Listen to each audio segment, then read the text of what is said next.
reparations loan idea using the NATO in your view? It is difficult, of course, as we know, different pressure from different sides. But we also need to be very, very clear-eyed. The other options are not really flying. We have tried that before. If you think about even, I think it was 2 years ago when I proposed the Eurobonds, it didn't fly because you need everybody on board.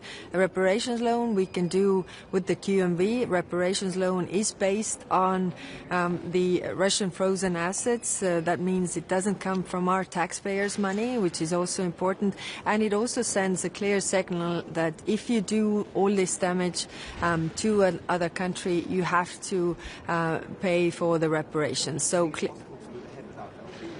Of course we have the QMV decision, but without Belgium I think it would be increasingly, it wouldn't be very easy because they have the majority of the assets, and I think it's important that they are on board whatever we do. What I want to say is that, of course, you know, some countries in Europe are more used to the threats presented by Russia than others, and I want to tell you that these are only threats. If we keep united, we are much stronger, and these are just threats that Russia is posing, even, you know, what we have seen before. So I really want all of us to have clear head. Do we get the same first before the war when the Americans are giving security guarantees to Russia, especially that the talks now is about stopping NATO from extending? Yeah, again, I mean, we have to be really clear-eyed. We have one aggressor and one victim, and the one that needs security guarantees is Ukraine, not Russia. Like I've said, in the last 100 years, Russia has attacked at least 19 countries, some as many as 3 or 4 times. None of those countries has ever attacked Russia, so they don't need any security guarantees. The security guarantees are needed for everybody else. Thank you very much.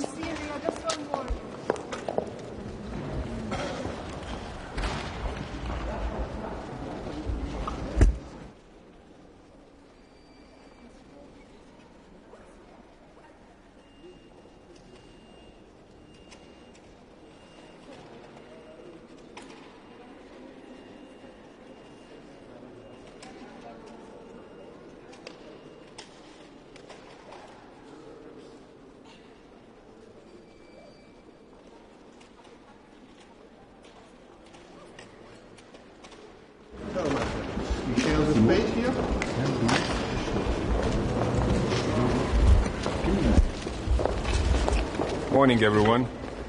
This FAC meeting is really important for Lithuania, as we expect that colleagues ministers will agree and the Council will pass the additional criteria for the Belarusian sanctions regime.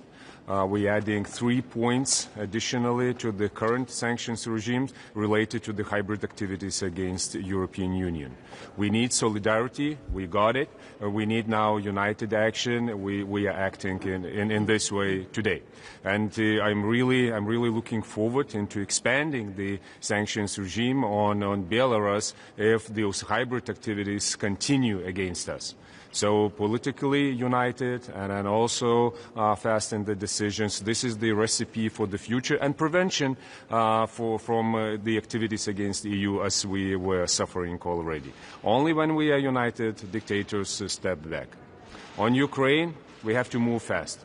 Before Christmas, we have to achieve in 2 directions good results. That is the reparation loan and the EU membership.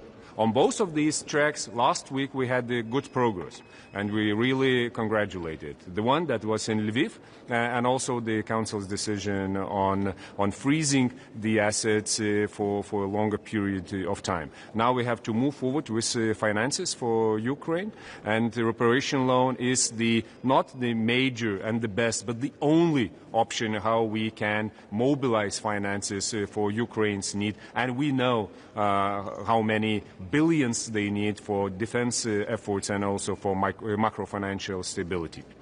Second, on the EU membership, we have to also move forward till the end of this year. If we cannot open the 6 clusters that are already screened by European Commission, we have to set the date politically within the European Council when it is the date for Ukraine's membership in EU, and it has to be even faster than 2030. Otherwise, we are not giving credible cards for Ukraine in these negotiations that are ongoing. These are 2 cards that Europe can and must provide to Ukraine: membership and finances, reparation loan. Taking into account that Moldova and Ukraine are always going hand in hand, does this mean that the EU membership for Ukraine applies for Moldova as well, and every step of the way as well applies to Moldova? We cannot expect each and every step in the future that will be synchronized. But the very opening of the negotiation, opening of the clusters, of course we want it to be synchronized and it to happen together. When we cannot achieve this, the political process is still ongoing, as it was last week in Lviv, as it is in the upcoming days also for Moldova. So we are moving forward anyways. But now we have to speed up, because negotiations are not waiting for us. Minister, do you think that Ukraine is now any closer to peace as Americans side states several times? Of course, we have all big hopes and expectations that this time this will be the real move forward, but we all understand where the problem is. And it's not about Ukraine. Ukraine is ready back from March 2025 when Ukraine agreed with unconditional ceasefire. The problem is Putin. And the problem is Russia's position. So if this time Americans can achieve the result with Russians, not so much with Ukrainians, because we know that that all the leadership of Ukraine wants to achieve the ceasefire, then the long-lasting, credible peace. So then we can expect that this will be the move forward. Otherwise, we will be wasting American diplomacy's time and our time. We have to put pressure on Russia. That's why Europe must work already now on 20th package. We cannot stop. We cannot stop, pause, and then wait what will happen. No, we have to proceed. If Ukraine does give up on NATO membership, can Europe provide the security guarantees instead? One of the security guarantees that we can provide, that is the EU membership. That is the really big one. Another one, of course, is the activities of coalition of the willing. But at the end of the day, knowing that the potential adversary, and now is the current aggressor against Ukraine, is the nuclear power. So we can trust only those security guarantees that are provided by also nuclear power with the extended nuclear deterrence. Otherwise, it won't work. As the Ukrainians are telling us already, and I believe in it, we don't need another Budapest memorandum.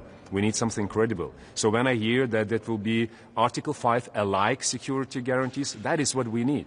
That is the guarantee that not only conventionally, but with all other strategic capabilities, there will be the power that is backstopping and guaranteeing the security. So if it is on the table, that is a good sign. And this will be quality-wise a bit different thing. The third element of the security guarantees, that is the financial security, the macro-financial security, and understanding that Ukrainian conventional forces will be the ones that will deter Russian conventional forces. They will need the support, and the support can be and must be provided by Europe. Have you discussed this with your British or French colleagues, the idea of a nuclear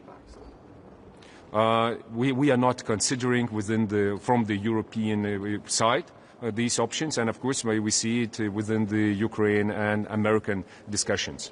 So I can only comment on the very idea that there will be the Article 5-alike guarantees. So that would be credible. As it is within NATO, we all understand that deterrence works till nuclear extended deterrence is effective. Otherwise, we saw Russian nuclear coercion that was used against the West, against the Ukrainians. All the threats that were coming from Russia back in 2022 with the potential use of tactical nuclear weapon. So we cannot we cannot set it to the side and only rely on conventional forces, thinking about potential scenarios in the future. Yeah, thank you. Yeah. What are your plans to support Ukraine in 2026 in a military case and diplomatic way? From Lithuania, that was the only line in our budget for the next year that was passed without any additional discussion. and then without the political battle on it. That was support to Ukraine. 0.25% of our GDP for the next year will go for the security and defense needs of Ukraine, as it is this year, as it was previous year, as it will be in 2027 and 10 years onwards. So that is what we need. But we see that within Europe, there are more talks than money on the table. And that is my message to my colleagues and partners within the European Council. Put your money on the table. And then put your money where your mouth is. We do not need only political positions. We need finances. And we know what demands are from Ukraine's side. So that's why Lithuania is delivering and expects that Europe will deliver also. Otherwise, there will be struggles on Ukraine's side. On the diplomatic way, of course, we are supporting the very fundamental principles of international law that are paramount for Lithuania. That is territorial integrity, sovereignty. And I hope that all of us, once again, will conclude this within the Council today. Thank you. I'm very happy that the accession process or membership will play a role.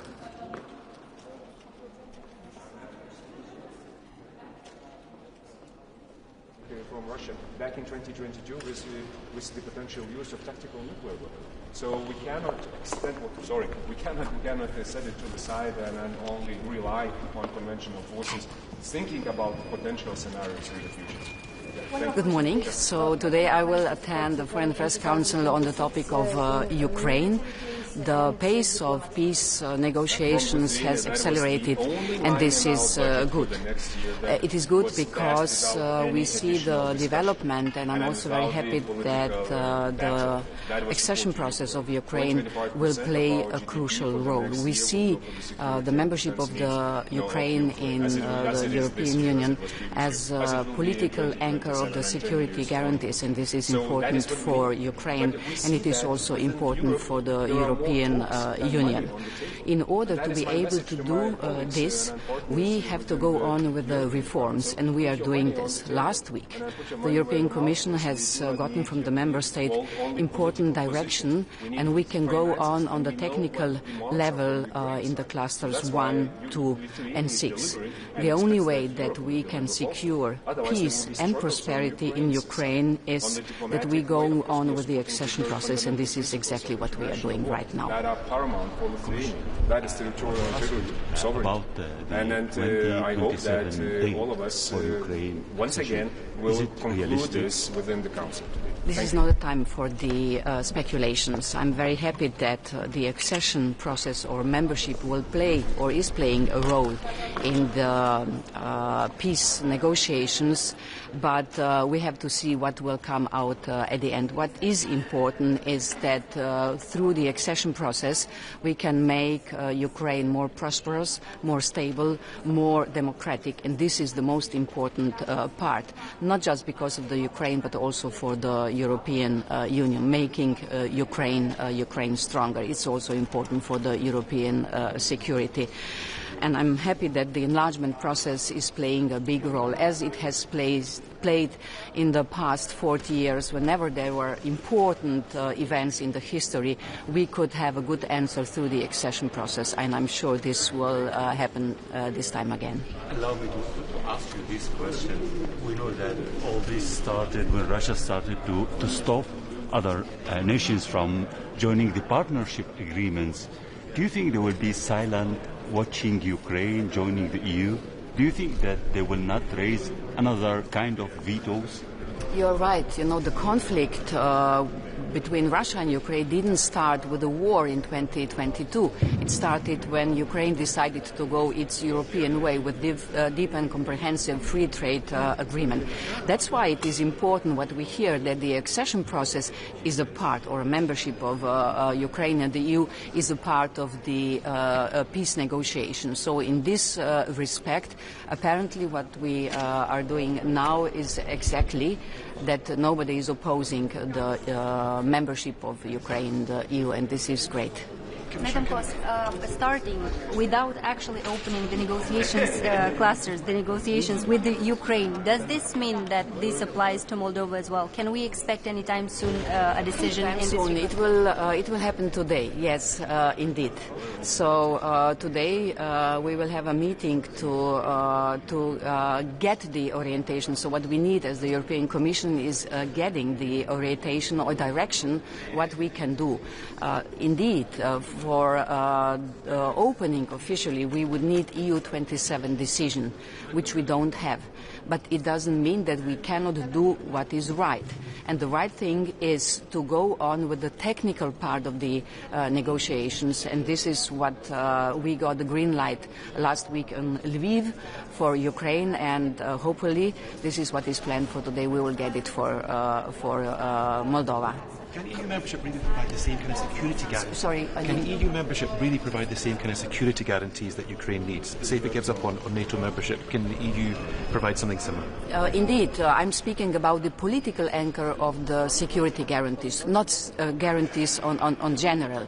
But for the political part, the EU membership of Ukraine for sure will contribute for the safety, for the prosperity, and actually for secure Europe. Also. So yes, indeed, the EU membership is playing a crucial role for what is happening now in the peace negotiations. Commissioner, also, you know, I'm from Georgian independent media. You know, Georgia not online now today, but Georgian people still wants to be part of European Union. What we should expect from the UCO meeting on the final conclusions, and how do you see what should be next, or how can Georgia return to this path regarding Georgian dreams, repressive laws, and like actions against people and protesters as opposition parties? The conclusions will be done in the Council, so I cannot speak about this. But you know the recommendations and conclusions from the enlargement report.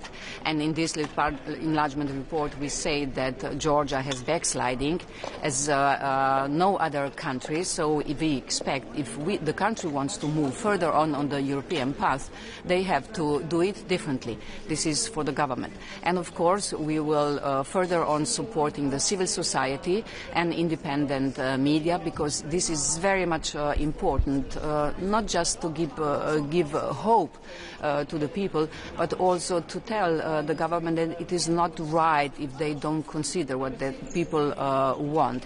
And speaking about Georgia, I really, really hope that with the support of your people, the Georgian authorities, the government will come back on the European path. But of course, it is in their hands. Commissioner, what should be Ukraine's priorities in terms of fighting corruption? Can you tell more about this new 10-step plan? Yes, so I'm very happy that we have the European Commission and Ukraine, we have adopted a special 10 points priority plan. So I would say it is nothing new, but we have set the priorities, what needs to be done in 1 year from now on. And there are many points, like, for instance, securing independence of NABU and SAPO, going on with the appointing of vetted judges, and so on. So I'm very happy we could agree on these 10 points. This is also very much important. Why? We are in the time that we have provided the money to Ukraine. The reconstruction will not be possible without the private money, without the companies. In order to be able to get enough interest from the private companies to invest in Ukraine, to take part of the reconstruction, we definitely need a secure environment, kind of legal certainties. And this can only happen if the companies, everybody will believe that Ukraine is safe to invest. And the anti-corruption measures are exactly doing, not just, but are doing this. Commissioner, one more question about Ukraine. I understand this is a matter of discussion. You will discuss it today, but I'm confident that you have some points in your minds how to do this accession by 2027 for Ukraine. Could you clarify what exactly will you discuss today? For the time being, I can't tell more. But what is important is that Ukraine can go on with doing the reform. reforms. And this is the most important part. You know, it is not just about the accession process. It is how Ukraine can be more prosperous, more democratic, and more safe. And the accession process is enabling all this. We are really working hard, as you have seen. It was together with Moldova the fastest screening ever in the history of the European Union. And Ukraine is doing reforms when the bombs are falling on the country. Moldova is doing the reforms during really a very strong hybrid war from the side of Russia. So those two countries have shown that sometimes impossible is possible. And I'm very happy that I can be of help, or that the European Commission can follow and motivate those countries to do even more. You know, I'm a child of communism and then entering into the EU as my country, and I sometimes today feel the same energy when I visit Ukraine or Moldova. There is a special energy there where the people, the government, the parliament, everybody is working on the accession process, and this is what we need. Thank you very much. Thank you. Have a nice day, ladies. Ir mus tiesiogiai liečiančios aktualijos Baltarusijos paleisti kaliniai, galima sakyti, turbūt mainais už Jungtinių Amerikos valstijų sankcijų trąšoms nuėmimą. Ar ES, Lietuva sulaukia kažkokių signalų iš partnerių Amerikoje, tikintis, kad padarysime tą patį? Jungtinės Amerikos valstijos konsultavosi su Lietuva, kalbėjomės tiek apie kalinius, tačiau ne apie patį procesą ir ką suvereniai Jungtinės Amerikos valstijos ketina daryti ar daro konkrečiai Baltarusijos atžvilgiu. Čia labai yra svarbu suprasti, kad tai yra dvišalis klausimas. Kaip kad Jungtinės Amerikos valstijos įvedė sankcijas 21 metais kalio trąšoms pagrindinėms įmonėms be ES. ES beveik metus užtruko ir tik tai prasidėjus pilno masto agresijai prieš Ukrainą, kai įvedė tokio pobūdžio sankcijas. Tai taip ir nuima Jungtinės Amerikos valstijos sankcijos, taip pat vadovaudamasi savo vertinimu ir savo kriterijais. Tai čia yra labai svarbu. JAV ką daro, tai yra atsieta nuo ES. Kalbant apie politinius kalinius, žinoma, kad mes kalbėjomės ir kalbėsime su Jungtinėmis Amerikos valstijomis, akcentuodami tai, kad tai negali būti prekyba žmonėmis realiai, tai turi būti negrįžtantys procesai ir tas, man atrodo, yra akcentuota ne kartą ir Jungtinių Amerikos valstijų pozicijoje, kad tos, kurios sankcijos buvo sušvelnintos, jos gali būti to jau pat gražintos, jeigu situacija keičiasi, ir turim kalbėti apie visus politinius kalinius. Nes vis dar virš 1000 yra pripažintų, o kiek dar yra nepripažintų politiniais kaliniais Baltarusijos kalėjimuose šiuo metu. Todėl mums yra labai svarbu, kad šitas procesas būtų tikrai baigtinis, dėl to mes sveikinam JAV diplomatijos pastangas tą linkme. Jeigu tai yra tik tai viena dalis ir tai yra tai žinoma, kad tai nieko negali tenkinti, nes matome, kad tempai iš Baltarusijos pusės pririnkti naujų kalinių su fiktyviais pagrindais, juos įkalinti, laikyti baisiomis sąlygomis, tebevyksta. Tai mes turėtume tai nutraukti. Iš mūsų pusės mes tikrai džiaugiamės ir dėkojame Jungtinėm Amerikos valstijom, kad 2 Lietuvos piliečiai grįžo į Lietuvą ir galėjo susijungti su savo artimaisiais. Bet ar tai keičia kažkaip Lietuvos laikyseną, kad jokių būdų to trąšų tranzito vis tiek neleisti, o galbūt jau pradėti svarstyti leisti, tik kokiamis sąlygomis? Ar ES, esate tikras, kad vasarį pratęs tas sankcijas Baltarusijai, nes dabar jos galioja iki vasario mėnesio? Lietuva neįvedė Baltarusijai sankcijų. Čia tas yra labai svarbu. ES įvedė Baltarusijai sankcijas 22 metais, prasidėjus pilnos apimties invazijai prieš Ukrainą. Pagrindai, kuriais buvo įvestos sankcijos, ne tik šios, bet ir kitos sektorinės sankcijos, jos nėra išnykusios. Nėra išnykę. Tai reiškia ir tolimesni žmogaus teisų pažeidinėjimai, represijos, pagalba Rusijai įvairiose veiklose, tiek vykdyti karinę kampaniją, tiek prisidėti prie pagrobtų vaikų reindoktrinacijos ir panašiai. Dėl to mes pirmiausia turim kalbėti apie pagrindus, priežastis ir tik tada galime svarstyti, ar jie pasikeitė ar nepasikeitė tie pagrindai ir tada ar mūsų veiksmai toliau turėtų būti tęsti sankcijas ar ne. Aš šiuo metu nematau jokių pasikeitusių pagrindų ir priežasčių, kodėl jos turėtų būti peržiūrėtos.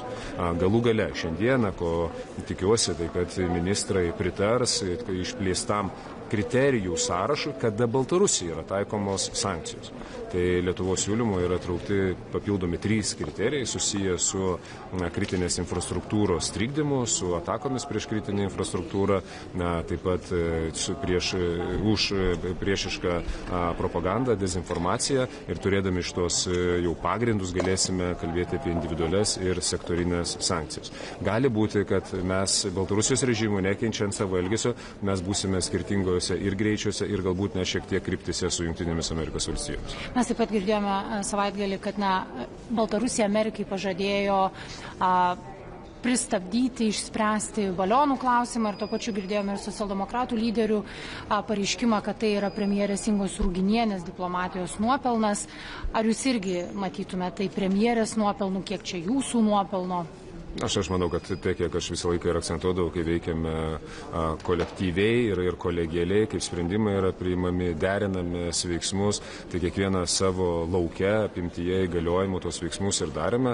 Ir tai, kad vyriausybė veikė, aš tą galiu ir patvirtinti, rezultatus, kai jau matysime lentelėse ir danguje, galėsime tada tikrai užsifiksuoti. Taip, tikrai turiu įvertinti premjerės indėlį, įsitraukimą, tiek planuojant veiksmus, tiek juos įgyvendinant, tiek darant susitikimus. Tai čia yra akivaizdu.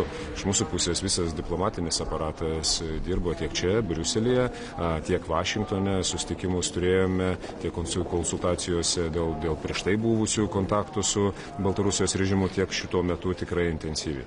Tiek pristatant pačią problematiką, kodėl tai yra hibridinė ataka, kaip tai veikia kombinuotai drauge su vilkikų sulaikymu, kokį spaudimą Lietuva patiria ir galų gale dar kartą akcentuojant, čia yra NATO oro erdvė. Tai nėra vien tik tai Lietuvos ir Baltarusijos klausimas. Dėl to tai tapo NATO Baltarusijos klausimu, dėl Lietuvos pozicijos. Tai tapo ES Baltarusijos klausimu šiandien, kai patvirtinsime papildomus kriterijus. Ir aš tikrai džiaugiuosi, kad tai tapo JAV ir Baltarusijos klausimu. Ir kad tai buvo diskutuota, kai buvo išsakytas toks pažadas. Man tai leidžia tikėtis, kad iš Baltarusijos pusės nebus bandoma testuotis, o ką tai reiškia savo pažadų nesilaikyti ir tampyti diplomatinius nervus kitai pusėje. Mindaugas Sinkevičius taip pat, kalbėdamas apie paleistus Baltarusijos kalinius, kalbėjo, kad dviveidiška yra džiaugtis tais paleistaisiais, iš tikrųjų nesistengus to daryti, o tik fotografuojantis vėliau. Turint omenyje, kad jūs vasarą fotografavotės su kai kuriais paleistais kaliniais, ar jūs įskaitote čia kritiką jum? Apie tai net nepagalvojau. Tai dėl paleistos Lietuvos pilietės ir kai vasarą mes pagaliau ją sulaukėme Lietuvoje, tai tas nuoširdus džiaugsmas buvo ne vienos institucijos. Aš ir tada ir dėkojau Lietuvos diplomatams nebe pagrindo, tarnyboms dėkojau nebe pagrindo ir žinoma Jungtinėms Amerikos valstijoms.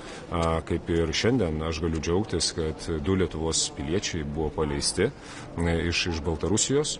Ir taip pat ten yra ir Lietuvos diplomatų indėlis, akcentuojant ir sudarant sąlygas įtraukti juos į JAV ir Baltarusijos pokalbius.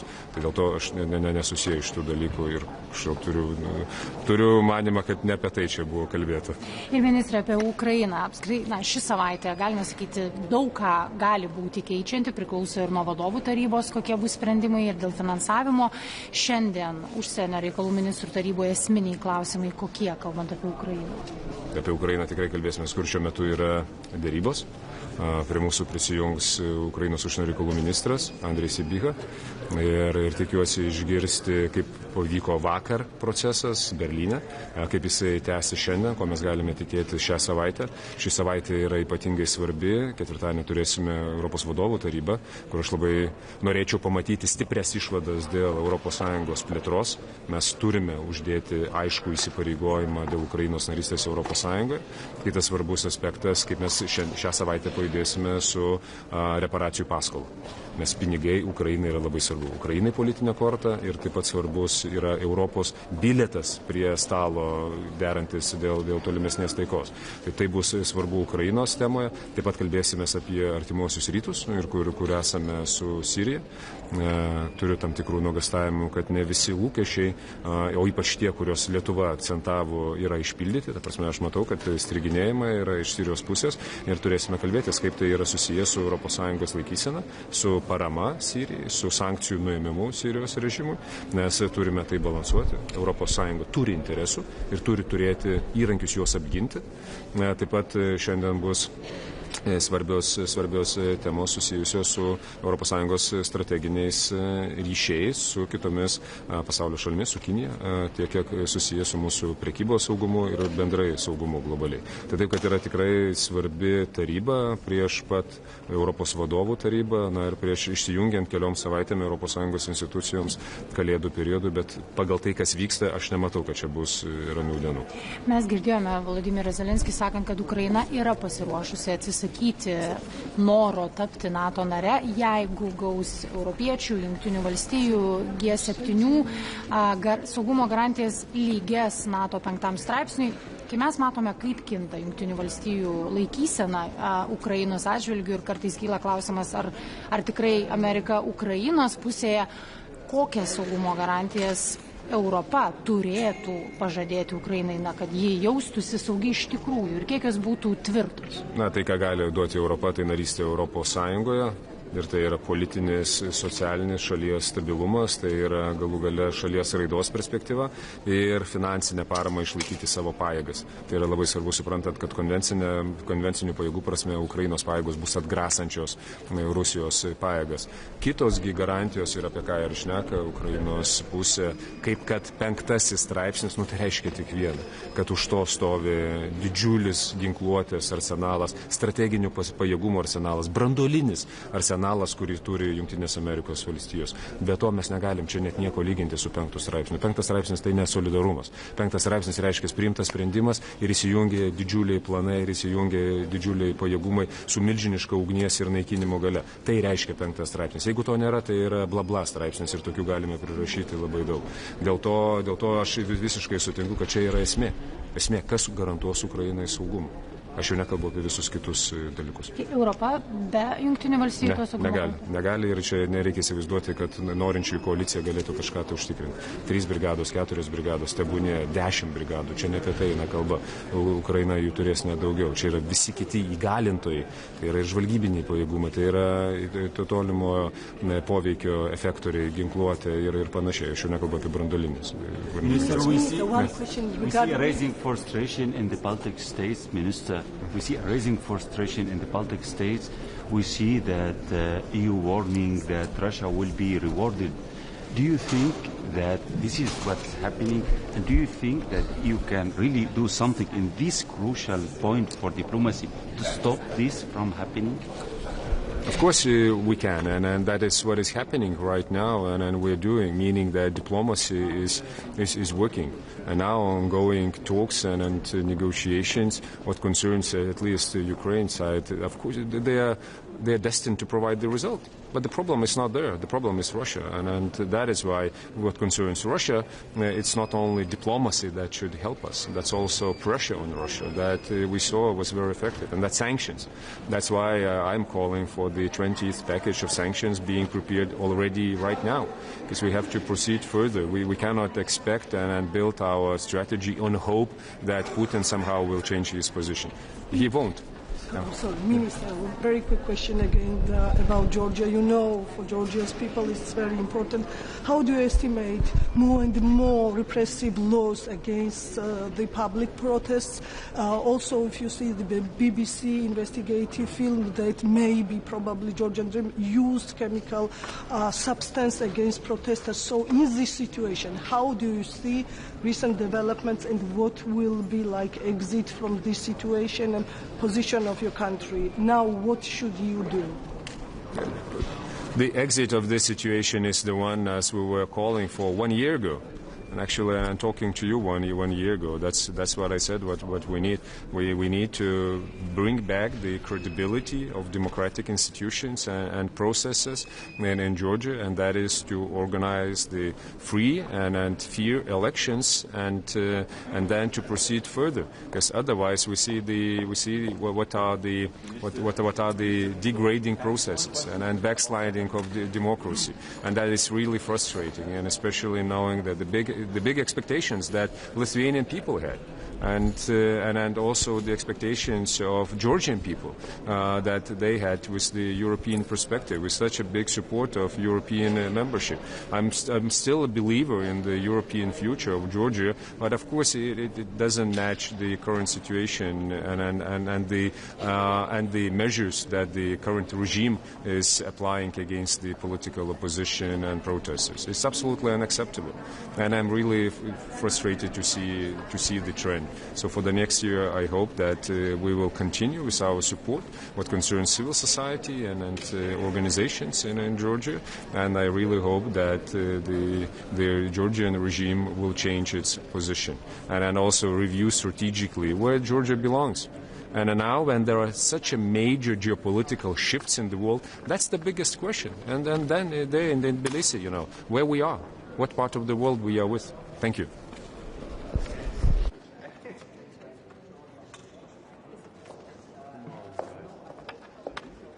Good morning. Baiva Braža, Latvian Foreign Minister. And it's good to be back at the EU Foreign Affairs Council with a very intensive agenda in front of us. As usual, we have the agenda item on Russia's aggression against Ukraine with the briefing from the Foreign Minister Andriy Sybiha. We'll also have substantive exchange on the developments in the Middle East. And we have, of course, the discussion and the breakfast with the Armenian Foreign Minister, but also we'll have certain other aspects with regard to the situation in Sudan and a few other things that I know colleagues want to bring. I'm particularly pleased to see that what I wished last time, which was more operational shadow fleet sanctioning, is happening. So we have 41 ships on the agenda. It's not part of a bigger package, but we are just, as they come, as we find out and agree, we are putting them on the sanctions list. Also ecosystem, individuals, hybrid sanctions, and so on and so forth. So also some important decisions. And then I just completed a 10-day trip. I was in the US, Cyprus, and Middle East, and indeed all the attention is on achieving peace in Ukraine. And from our perspective, from the Latvian perspective, I want to be very clear, we will not recognize occupied territories as Russian. Whatever the ceasefire achieves, whatever is there will be no recognition of occupation as legal. So we will stick to our international positions that we have maintained, and that is something that we have been very clear about. And we very much commend the US efforts, really gigantic, substantial talks, very detailed talks from what we know, and our support for Ukraine, for Ukraine's independence, sovereignty, democracy for the future is absolute and total. So we will continue supporting Ukraine both on the battlefield as long as it lasts, but also at the peace talks, whatever is necessary. And one thing that is not changed, we don't see any change in Russia's position. All the signals from Russia currently still, they are not serious about peace. They are just looking at picking and dividing NATO, picking, dividing the EU. So with that, we wish luck to Ukraine, to the US, and we wish for peace in Ukraine. If Ukraine does give up NATO membership, it's for Ukraine to decide. I mean, NATO's treaty is very clear. Article 10 provides for the possibility to enlarge NATO with regard to European countries. So if you are a European country, you want to join NATO, you have to contribute to Euro-Atlantic security, and there has to be a consensus. So 3 very simple, straightforward points that the Article 10 provides. And every European country can join NATO. That is the ultimate. If Austria or Switzerland suddenly decides to change their views, they will have to comply also with the same conditions with regard to contributing to Euro-Atlantic security. There will have to be a consensus and so on and so forth, interoperability. So at the outset, NATO's treaty remains valid. But it will be for Ukraine to decide whether they continue applying or not, or whether they delay it. And it will be for NATO's allies to decide when is the opportune moment to accept new members. The question is if they decide not to. I cannot answer with if. Questions with if don't work. EU countries provide similar security guarantees to Ukraine. I think the issue within the coalition of willing depends on the modalities, again, what exactly is happening on the ground. The paramount security guarantee is strong Ukrainian-owned armed force. That's why all the discussions around trying to cap Ukrainian armed forces at certain numbers or not, it's the strongest army in Europe. It's the biggest country in Europe, and Ukraine as a self-deterrent is the most important. Everything else will be a backup. So those are the two elements that is necessary to understand. But of course, we welcome very much the U.S. readiness to engage on security guarantees, and then the modalities. I think it's better to be discussed among the military and to have it, in a very practical way. Do you think it is realistic for Ukraine to really join the EU as early as 2027? The EU enlargement process also in the treaty is pretty straightforward. We have to open the negotiations first. There is one country blocking the opening of the negotiations, so we really expect that country will lift its blockade, because the Commission and all the evaluations are there that Ukraine is ready for a start of negotiations.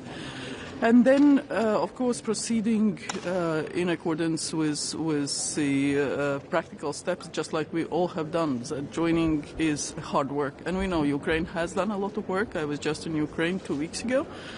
They have done a huge amount of work, and they are reforming institutions, and they are reforming the absorption capacity, the ability to apply the acquis. Of course, there is war, so that limits their ability to de facto implement everything that is needed. There are priorities at the time. Again, questions with if are difficult to answer, but and also, some leaks that have happened. But again, we will do what is possible for Ukraine. Another question is high-level meeting today in Berlin. What are your thoughts on this? What you just said you wish luck to Ukraine and to the U.S. delegation, but is there any more that you want to say? As I said, for now, from the either actions of Russia or what they say, we don't see the change in their position. They are not serious about peace. They are the ones that stand between all of us who want peace in Ukraine and the actual peace on the ground. It's Russia that is the object, that is the obstacle to that. So that is what I want to say, is that until Russia changes its position, it's very difficult to imagine a sort of groundbreaking development. So it will be very much about the continuous pressure on Russia, and here it's about frozen assets. The immobilization is a good decision, we support it, but also the reparation loan, the further support, the weapons, the practical aspects of support, humanitarian, political, and all the others. The Foreign Affairs Council is not the one deciding on it.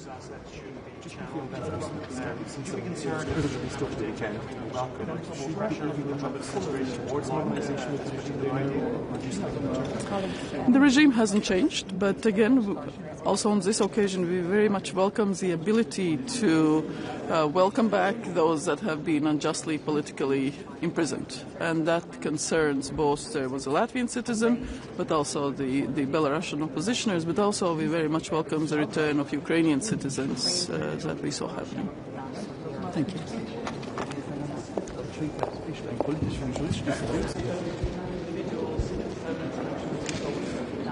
So also some important decisions. And then we just completed 10-day trip with the US, Cyprus, and Morning, everyone. Hope you're all well. Wish you a happy Christmas if I don't get a chance after this. Look, maybe if I could just start at the outset by reiterating my absolute condemnation for what was a vile and anti-Semitic attack on innocent civilians yesterday in Bondi Beach. I want to offer my sincerest condolences to all of the families who've been impacted, and to the entire Jewish community. I'm very conscious of the impact that this will have on many members of the community, not least at home in Ireland.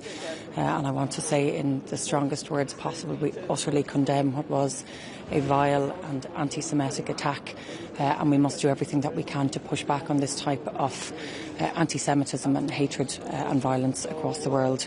Of course, busy agenda today as well for the FAC, starting our conversation this morning on the Middle East, where we'll be given an update by the Special Envoy.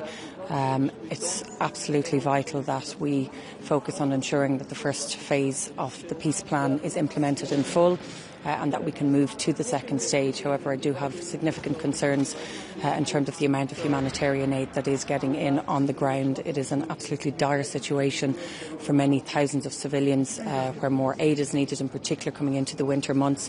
And so this morning, with a number of colleagues, I've written to the High Representative to highlight the need for Europe to do more to unblock what is being put in place, a block preventing the number of trucks that need to go in from getting in, but also the type of aid and the amount of aid that is needed.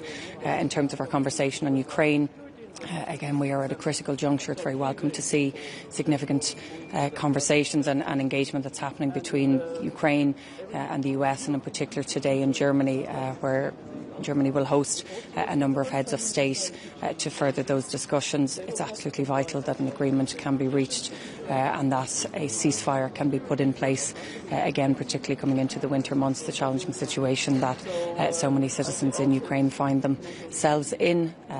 It is absolutely essential that this illegal invasion by Russia, that a ceasefire can be brought about, and Europe will stand, as we always have, in solidarity with Ukraine throughout all of this. Just on the Ukraine reparations loan, Belgium is kind of holding firm in opposition. Some other countries, Italy and Bulgaria, have come out kind of a little bit against it as well. In terms of a plan B, the Commission have said joint borrowing as an EU bloc would be one. What's Ireland's view on that? If the reparations loan idea falls apart, would Ireland agree to change its position when it comes to joint EU borrowing? I think the first and most important thing to say is that European leaders gave a very clear commitment that we would support and provide financial support for Ukraine. It's absolutely essential that happens, and our preference has been, I think, for some time now, the reparations loan. I think it's very welcome, the legislation that was passed last week that essentially stabilises the demobilisation of these assets, and we believe that this is the best way forward. Of course, we have to listen to colleagues' concerns, and those conversations, those engagements are happening at an official level throughout the week, and obviously leaders will make a decision later on this week. From Ireland's part, we have been committed to providing financial support in whatever way we can to Ukraine as well, and obviously with the recent visit by President Zelensky only 2 weeks ago, we further committed essential funding to support the restructuring and the investment in their critical infrastructure throughout the winter months, but also towards non-lethal military aid. So we are committed to not just ourselves but working with European colleagues and identifying ways in which this can be provided, but the reparations loan is the way that we see that is best moving forward. Without Belgium, I know it's technically possible because you need QMV, but in your view, is that a politically possible option? I think it's really important that we work together, and I think it's important that we work through any concerns that colleagues would have.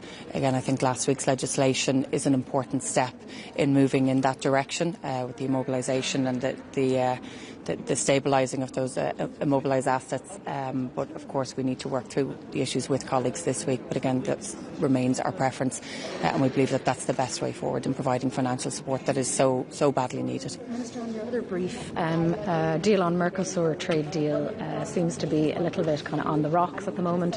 Has Ireland made up its position yet on this, or will you wait for France and maybe Italy to do so first before you do? I think we've been very clear on the concerns that we have had in relation to Mercosur, in particular for our beef farmers. We have always said that we will work with like-minded countries on these issues, and we are working through and we are assessing the situation at the moment.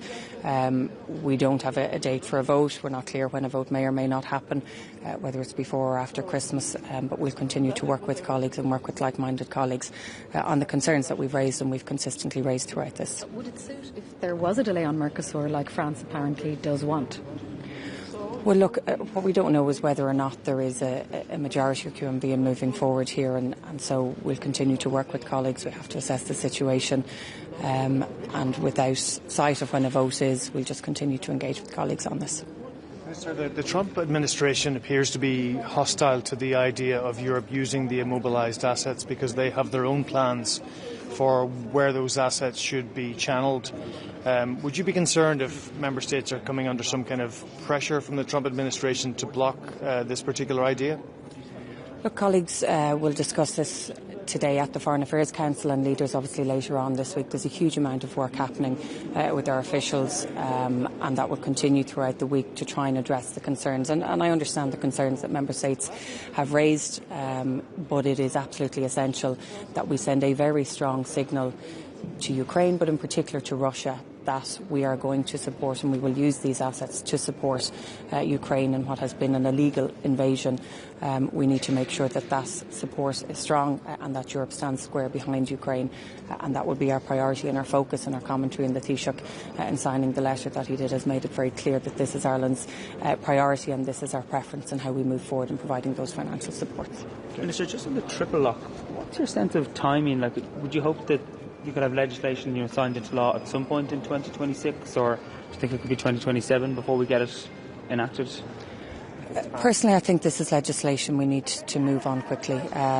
It is quite simply the case at the moment that any one of 5 permanent members can veto and prevent any new peacekeeping missions from taking place, and because of that veto there hasn't been a new peacekeeping mission since 2014.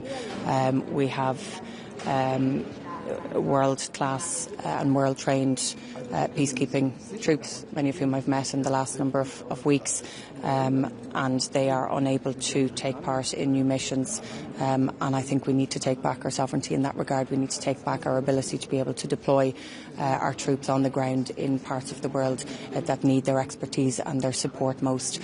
So I think it's important that we move on this legislation, and I look forward to working with all colleagues across the House. This does not and will not impact our neutrality. We need to be clear on that, but we have to be in a position where we can decide where we want to send our troops. We have a long-standing history and a history we're very proud of in providing peacekeeping troops on the ground, and we should be able to continue that ourselves without others being able to veto us. Thank you. Bonjour. Réunion importante aujourd'hui avec beaucoup de points à l'ordre du jour. Attendez 2 secondes, je me détache. La Chine, approche pragmatique qu'on doit avoir.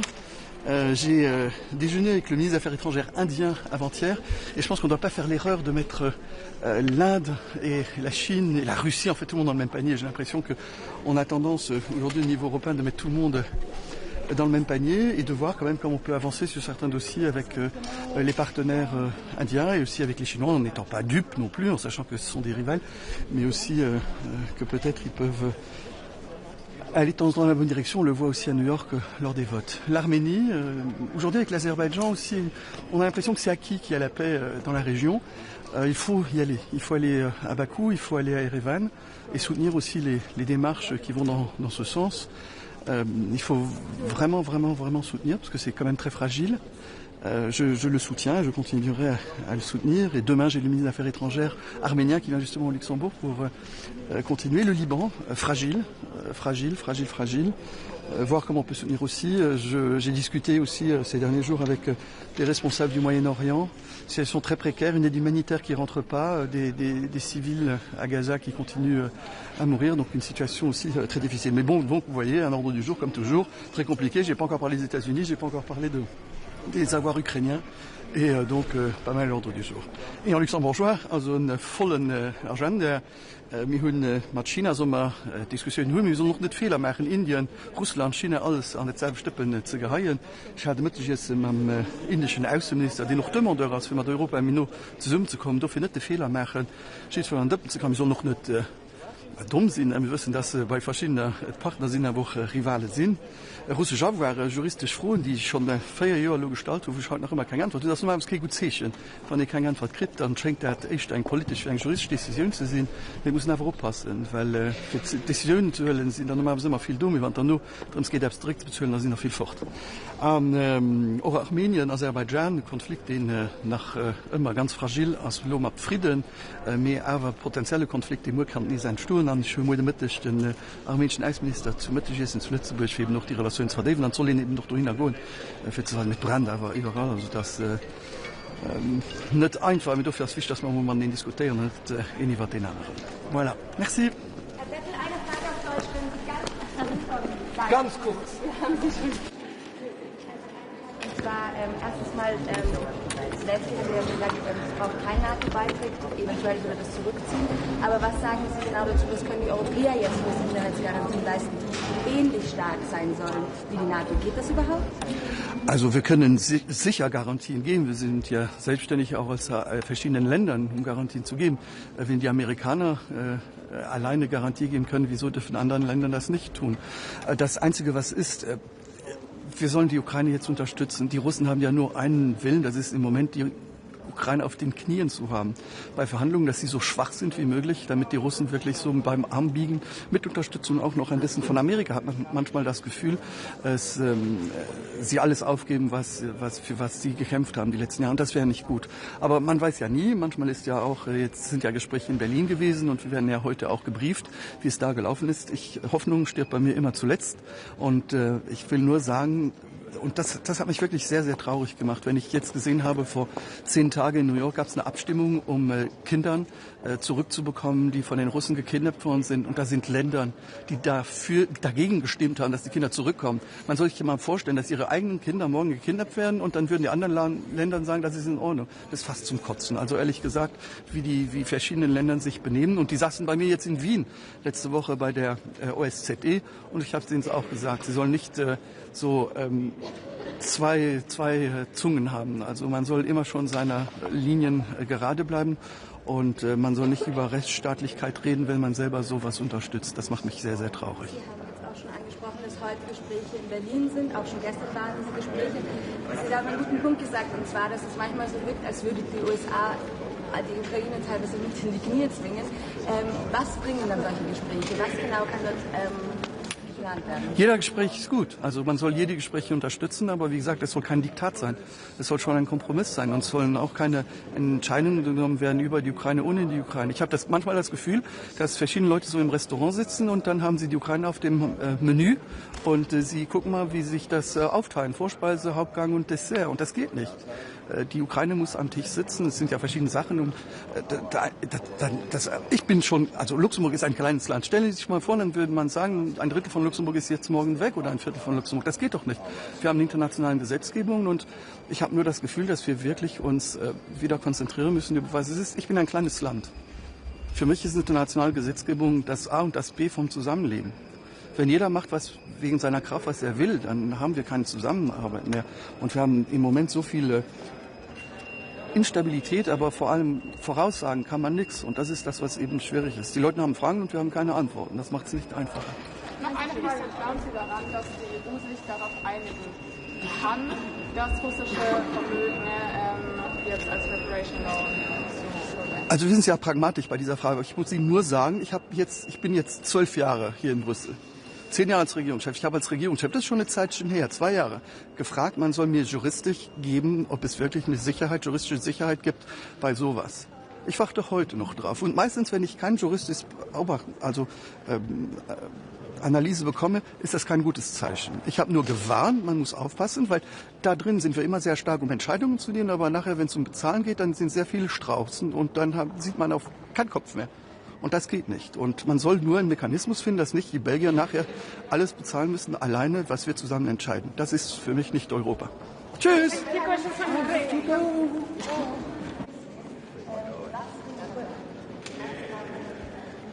So, good morning to everyone. We start reviewing progress 1 year after the fall of Assad's regime.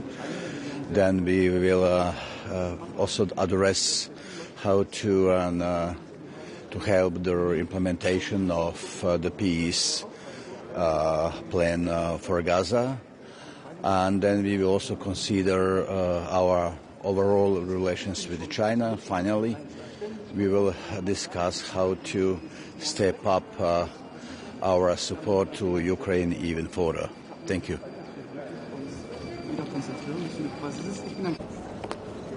Good morning. Good morning. It is an important day today in Brussels as we have the last meeting of Ministers of Foreign Affairs, and especially for Romania as a country on the eastern flank. This is a very important week as my president is flying to the summit in Helsinki, and we're going to have the council focused on security guarantees at the end of the week. So for us, obviously, advancement towards the peace negotiations and the security guarantees for Ukraine are extremely important. It is very important that we focus together on the security guarantees for the Black Sea as well, and we have a special focus for the flow of the Danube in the Black Sea, as that is very important for the commercial flows in the future as well, and we need to pay close attention to the Serpent Island, for example. We welcome the discussions today with Armenia, with Lebanon, on the situation in the Middle East. Romania is committed to continue contributing towards reconstruction and a stable peace. We have just finished another humanitarian flight in a European Union mechanism together with other countries to be able to allow for patients from the Gaza Strip to have access to oncological treatment across Europe and in Romania. And we will continue to be involved in the conversations with both countries and the international community to contribute to a stable situation there. Looking forward to see the Minister of Foreign Affairs of Armenia again.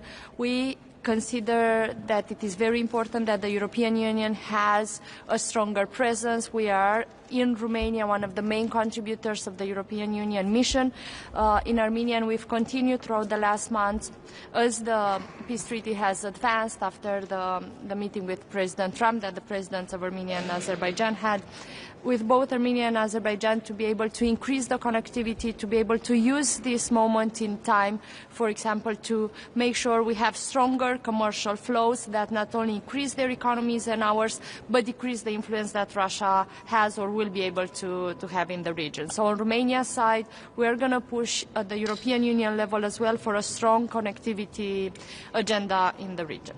You mentioned security guarantees, Minister. If Britain decides to drop applying for NATO, as part of any peace deal, can Europe really provide the security guarantees instead? Well, what Ukraine has proved is that it has one of the best armies, better trained armies in the world. So I think if the case is that they're not going to join NATO and they're dropping that process, that doesn't mean they will not be able to defend themselves. That is one situation. The other is that the main security guarantee that both Ukraine, Romania, and a lot of the voices in the European Union are focused on is to be sure Ukraine has a strong army, has a resilient army, and a resilient society.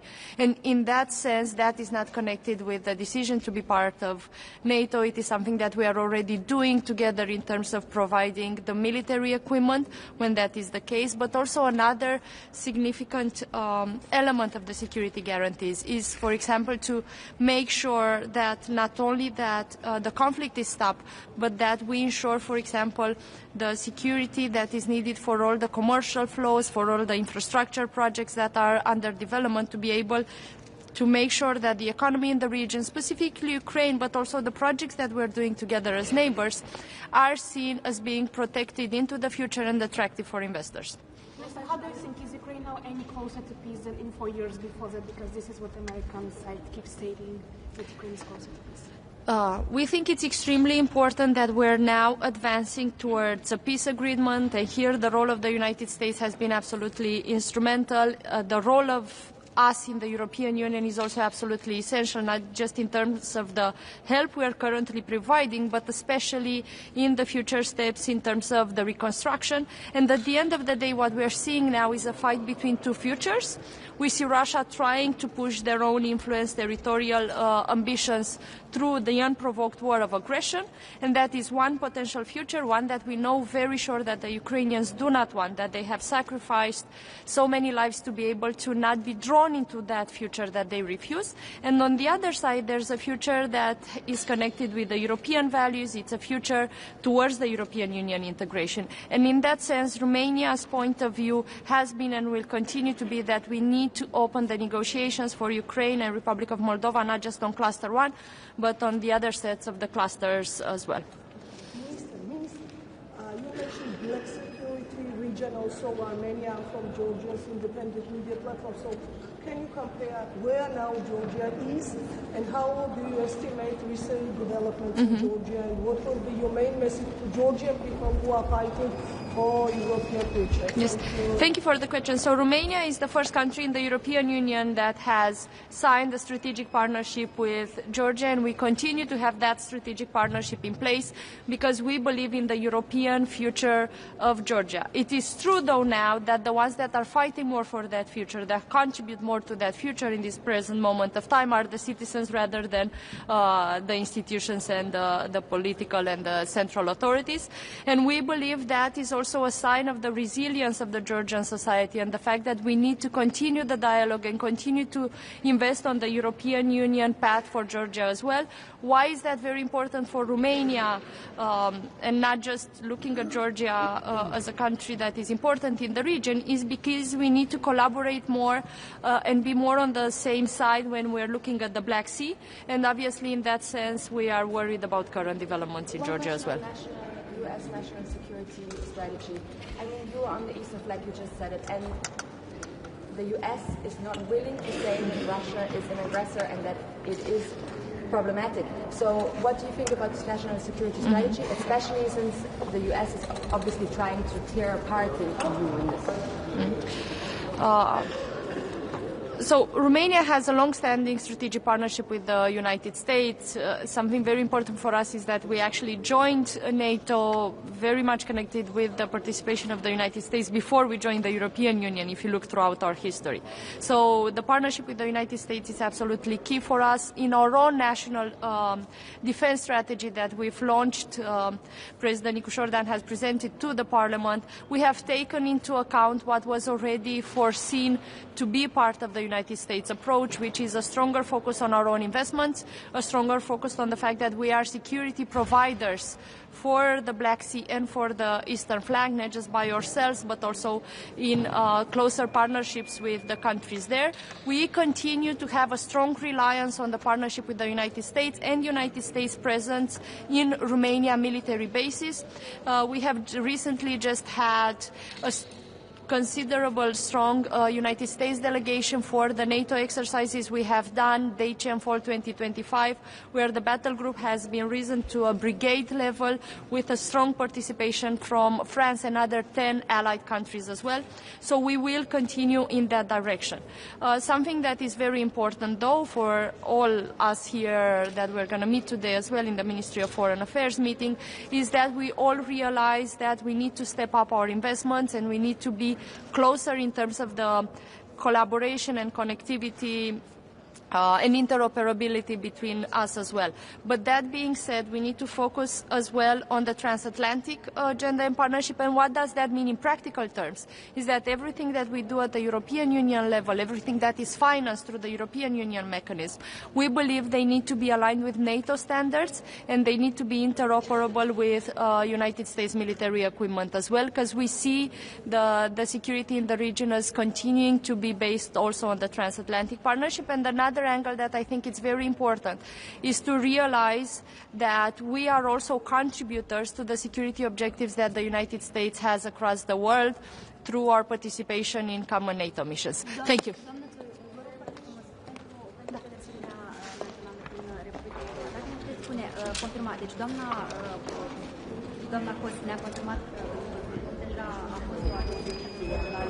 Cu referire la deschiderea neoficială a negocierilor cu Ucraina. Înțelegem că astăzi putem aștepta o astfel de decizie în privința Republicii Moldova. La modul practic, nedeschiderea oficială a negocierilor, ce înseamnă? Ce ar putea să înțeleagă moldovenii din asta? Așa cum știți, noi, România, suntem un ambasador și un avocat puternic al faptului că Republica Moldova și-a îndeplinit și își îndeplinește cu o viteză uluitoare, demnă de admirație, mare parte din criteriile tehnice și eforturile de reformă necesare pentru a avansa în negocieri pe clusterele de aderare. Poziția noastră este că nu trebuie deschis doar clusterul 1, ci se pot deschide mai multe negocierile pe mai multe clustere în același timp, pentru că există deja progres, există deja un efort puternic în această direcție și sigur că și noi suntem pregătiți să susținem cu echipe mixte acolo unde se poate, din propriile noastre lecții, din propria noastră experiență, atât la nivel instituțional, cât și la nivelul societății civile, care este deja de multă vreme implicată în parteneriate și în efortul comun de preaderare. Este însă necesară și o deschidere formală și atât noi, la nivel guvernamental, cât și președintele Nicușor Dan, reiterăm asta și avansăm negocierile în această direcție în fiecare dintre întâlnirile de la nivel european. Și ne putem aștepta la Consiliul din 18-19 decembrie la o decizie tranșantă în acest sens?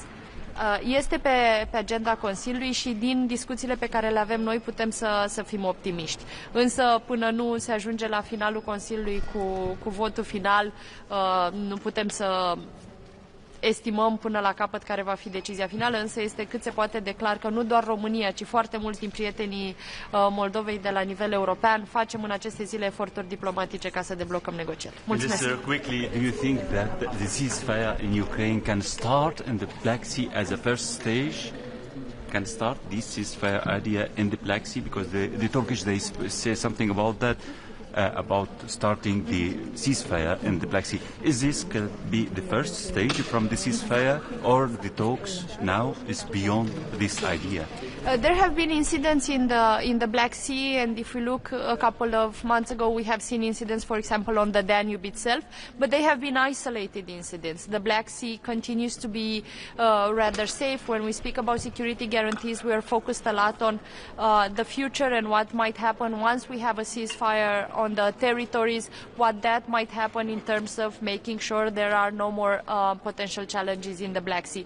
But the Black Sea itself is not the one where the most attacks or where the most risks are happening now. It is rather a focus on the negotiations to have a ceasefire on the ground, because that is where we see an incredible loss of lives of young people on both sides of the conflict, actually, and Russia as well should be responsible for its own citizens and stop the bloodshed and the sacrifices they do in terms of thousands, with absolutely no end in sight in terms of potential victory. So a ceasefire is absolutely essential.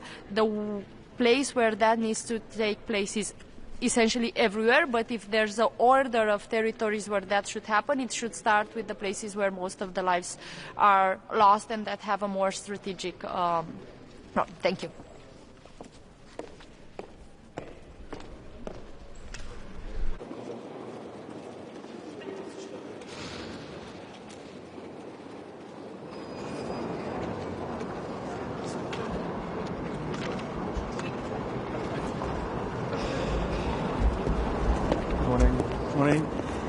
Messieurs, bonjour. Très heureux d'être à nouveau à Bruxelles, la capitale de l'Europe, mais aussi de la Belgique, pour évoquer quelques points de l'agenda, mais tout d'abord revenir sur l'adoption, depuis le dernier Conseil à Luxembourg, l'adoption de REPowerEU. Donc nous sommes évidemment très satisfaits de l'adoption de ce texte initié sous présidence belge à l'époque. Par rapport à l'agenda d'aujourd'hui, premier point, le Grid Package, très important pour la Belgique, non seulement d'avoir une approche sur les interconnexions avec les pays voisins, mais aussi d'optimiser le réseau intra-belge comme d'autres pays européens. Nous rencontrons actuellement en Belgique des problèmes de congestion et donc évidemment le réseau est très important pour avoir une transition énergétique réussie. Aussi aborder les questions de sécurité de nos infrastructures critiques. On le sait, dans un contexte de survol de nos infrastructures énergétiques par des drones dont l'origine reste toujours à déterminer. Évidemment, est important d'avoir une sécurité importante de nos infrastructures parce qu'aujourd'hui, on le sait plus que jamais, l'énergie est au cœur de notre modèle économique et donc c'est important d'avoir cette approche en matière de sûreté. Et puis enfin, nous aborderons la question de la sécurité d'approvisionnement et de l'autonomie stratégique, évidemment un point central pour la Belgique mais pour tous les partenaires européens. Bonne journée.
Good morning, everybody.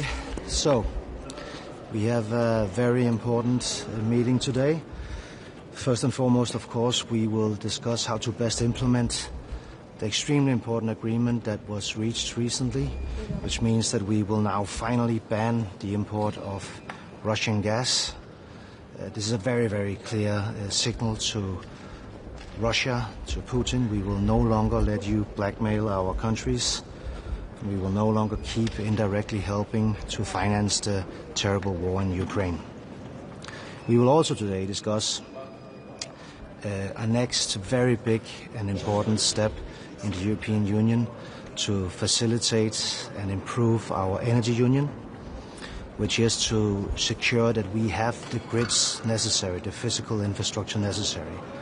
Right now, unfortunately, we are not coordinated enough, therefore we're not connected enough.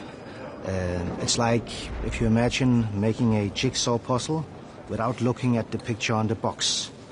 It's difficult, it's not rational, it's not the way to do it. So what the Commission proposes is that we have more top-down planning so that the EU makes the scenarios, makes the planning, and of course also help financially support interconnectors, support the cross-border connections that we need. This is absolutely necessary for us to lower our prices on energy in Europe. It's necessary for our independence, and obviously it's also necessary for us to decarbonize our economy. Commissioner. Okay. Would you have an update on the Commission's plans to phase out Russian oil? Like when are those proposals coming, and how have your initial talks been with Hungary and Slovakia? Early next year we will put forward also a legislative proposal to ban the remaining oil. This is of course also very important, even though of course we import more gas than oil now. Still we want to get completely rid of our import of Russian energy. But that will happen early next year. TSOs have already started their sectoral planning approach, and member states are expected to do so today. It's an unprecedented sort of grasp of power over grid planning in Europe. Do you think you're going too far? I think actually we will get a lot of support for this new approach. I've spoken to many ministers, many TSOs, many NGOs, many members of the European Parliament, and everybody agrees that there is one thing that we are lacking today, and that is better planning of how our energy system should look in the future. If we do not connect better than today, we risk losing tremendous amounts of electricity due to curtailment, and we know for a fact that the rollout of nuclear energy and renewable energy that we will need in the years to come will also need a huge expansion in our grids. Final question? You obviously give the Energy Council, but we're talking about security guarantees. In terms of energy, what more can the EU do to guarantee the security supply of energy for Ukraine? We are in a good place in Europe with regards to our energy security, but we need to decarbonize our economy whilst getting the energy prices down at the same time. This means that business as usual will not stand. We do need to deploy far more renewables than we're doing today. Last year we deployed 78 gigawatts of new renewables. That was a record. This year we'll break that record again and deploy 89. So all of that is good news. But if we look at the projections, we need even more. So there's a need to step up. And that's also why we propose from the Commission side that in the next MFF we spend 5 times more money on CEF energy. So just under 6 billion in the present MFF, and in the next long-term budget, just under 30 billion. That is a lot of money that should help spark this process. Can you talk a little bit about what you're putting on the table with regard to methane later on in the AOB, and what kind of response you expect from the US on that? So the European methane regulation is extremely important. The emissions that we have, methane emissions, are one of the biggest contributors to climate change. We have in Europe, as I think world leaders in this area, decided to really tackle this problem. That of course will stand. We are also very well aware that there are problems with the implementation, both in Europe but also in other countries around the world. And we take these challenges, of course, serious, and we will help, as we always do from the Commission side, making sure that we can implement this. But we will not change the legislation. We are very proud of this legislation. Thank you. Commissioner, just one question, Commissioner, concerning the energy side and what role can play in the peace talks with Ukraine. We hear the American side start talking again about Russia cooperating with the EU, possibly with energy concept. Yeah. So we just recently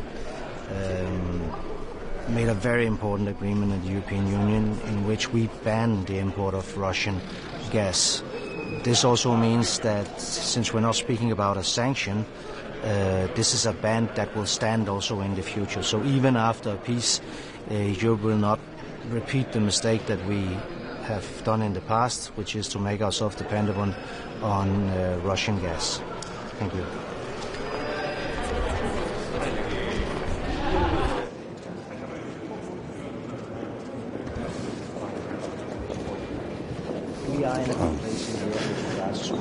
Let me first thank the Danish presidency for its excellent work in the last few months. As the incoming presidency, Cyprus will work with determination to strengthen the competitiveness, resilience and strategic autonomy in the energy sector. It is vital to lower energy prices for our people, and we do believe that this is central to competitiveness, so the EU grids package is essential and central in progressing. I think the energy crisis has shown that we need to act collectively as a union in whatever we do. So as Cypriot presidency, we're ready to work towards a truly energy union. Thank you.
Good morning.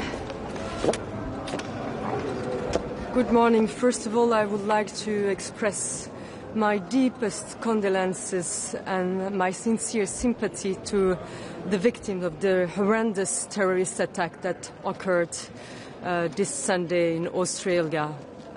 We must do everything to make sure that this kind of terrorist attack never happen again. Now, as a Commissioner for Humanitarian Aid, Crisis Management and Preparedness, I will participate to this Foreign Affairs Council and will inform the ministers about three important topics. First, Syria. Second, Gaza. And third, DRC Congo. First, on Syria.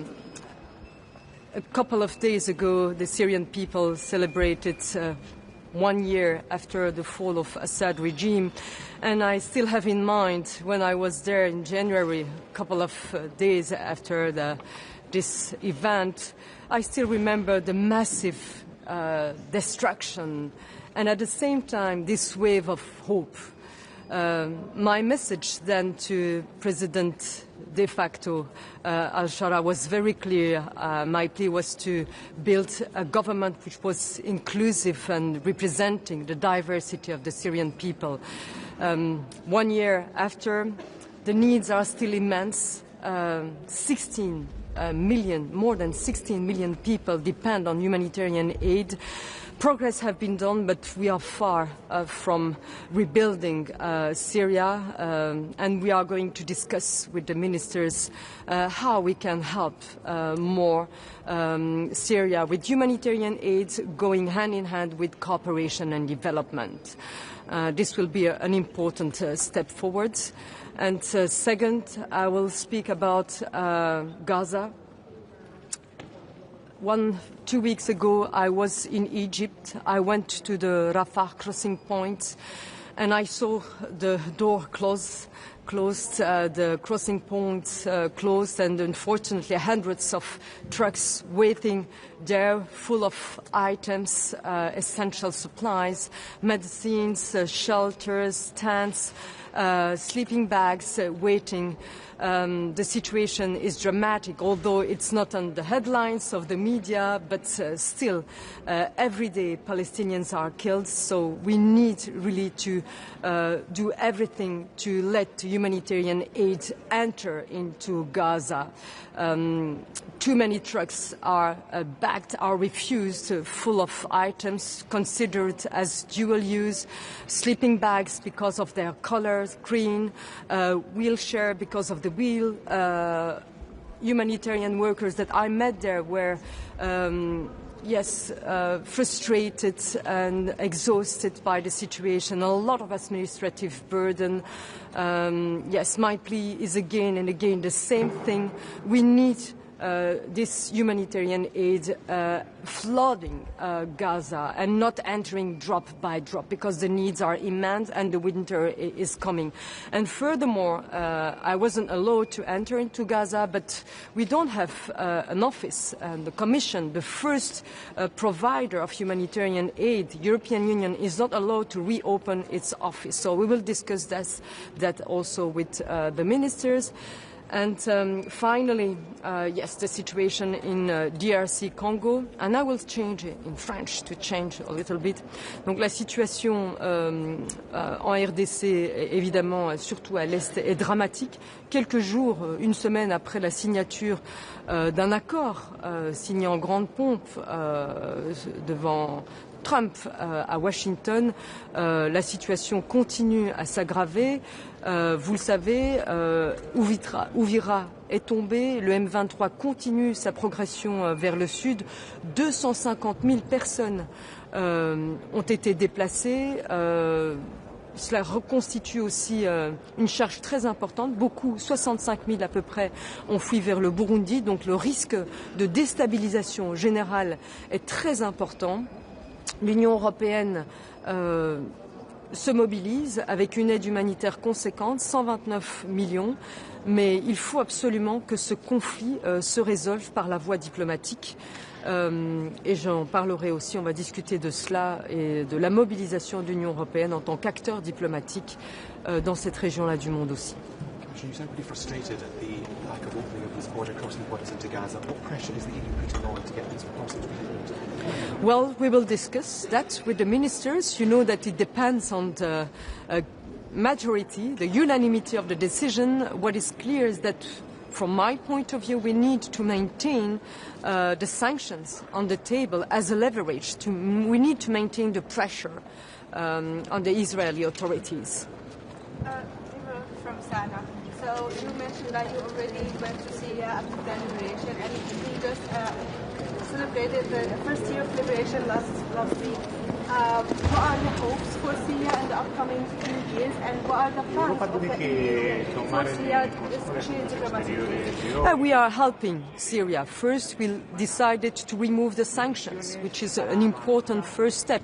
But it's not sufficient to help the people to thrive and the economy to be relaunched. So we will discuss now how we can relaunch maybe the association agreement. This is one way that we can help in a more efficient manner the Syrian people. But what is clear is that we need also to ensure that Syria is choosing its own way without external interference.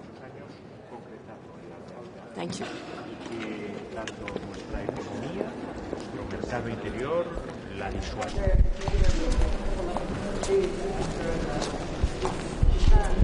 Good morning. We've been absolutely devastated to hear the news on the horrible attack in Bondi Beach in Australia this weekend. At the same time as so many Jewish families and parts of the Jewish community were convening to celebrate the start of Hanukkah together. And this comes at a time where even just showing a David Star could even put you in danger. This is exactly what we have warned for, the dangers of calling on and playing into a global intifada.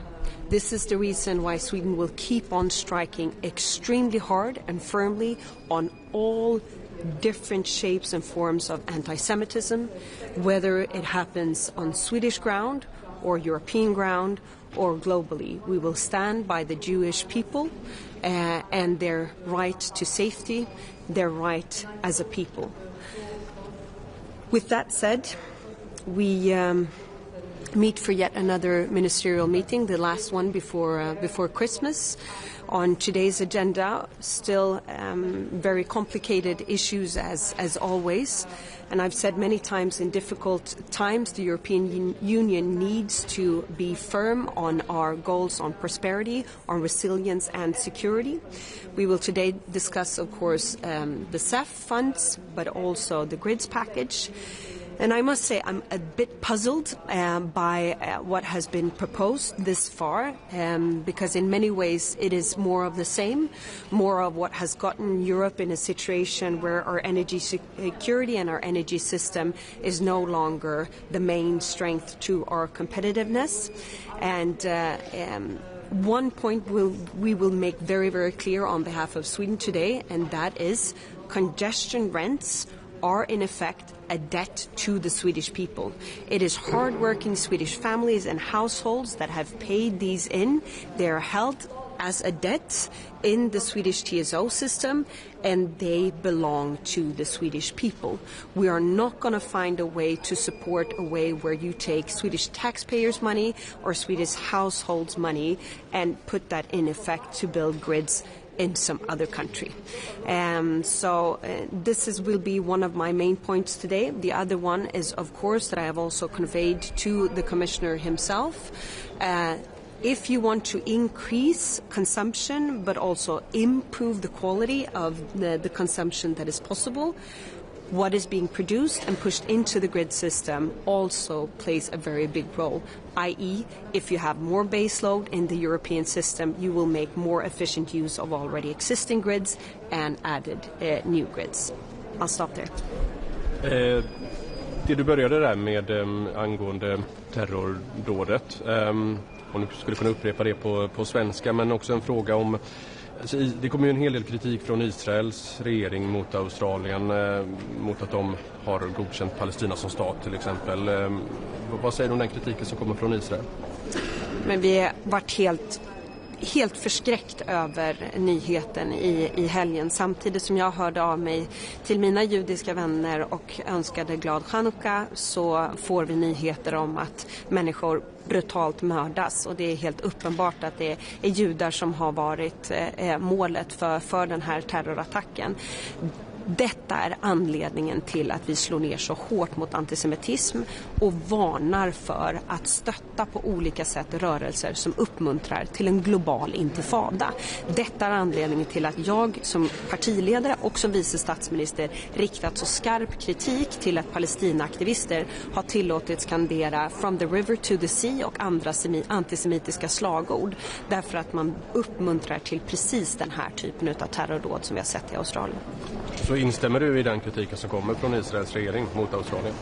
Ja, men jag tror att vi i Sverige har sin egen linje, och att man möjliggör och banar väg för en tvåstatslösning, det är inte samma sak som att också uppmuntra eller stödja den typen av antisemitism som också uppmuntrar till global intifada. Men Sverige, som svensk minister, så har jag ansvar för vad som händer i Sverige, och vi behöver göra mer för att hålla rent mot den antisemitism som vi ser i skolor och som vi har sett i många utav de Palestina-demonstrationer som har varit i Sverige. Man måste klara av att hålla isär dem.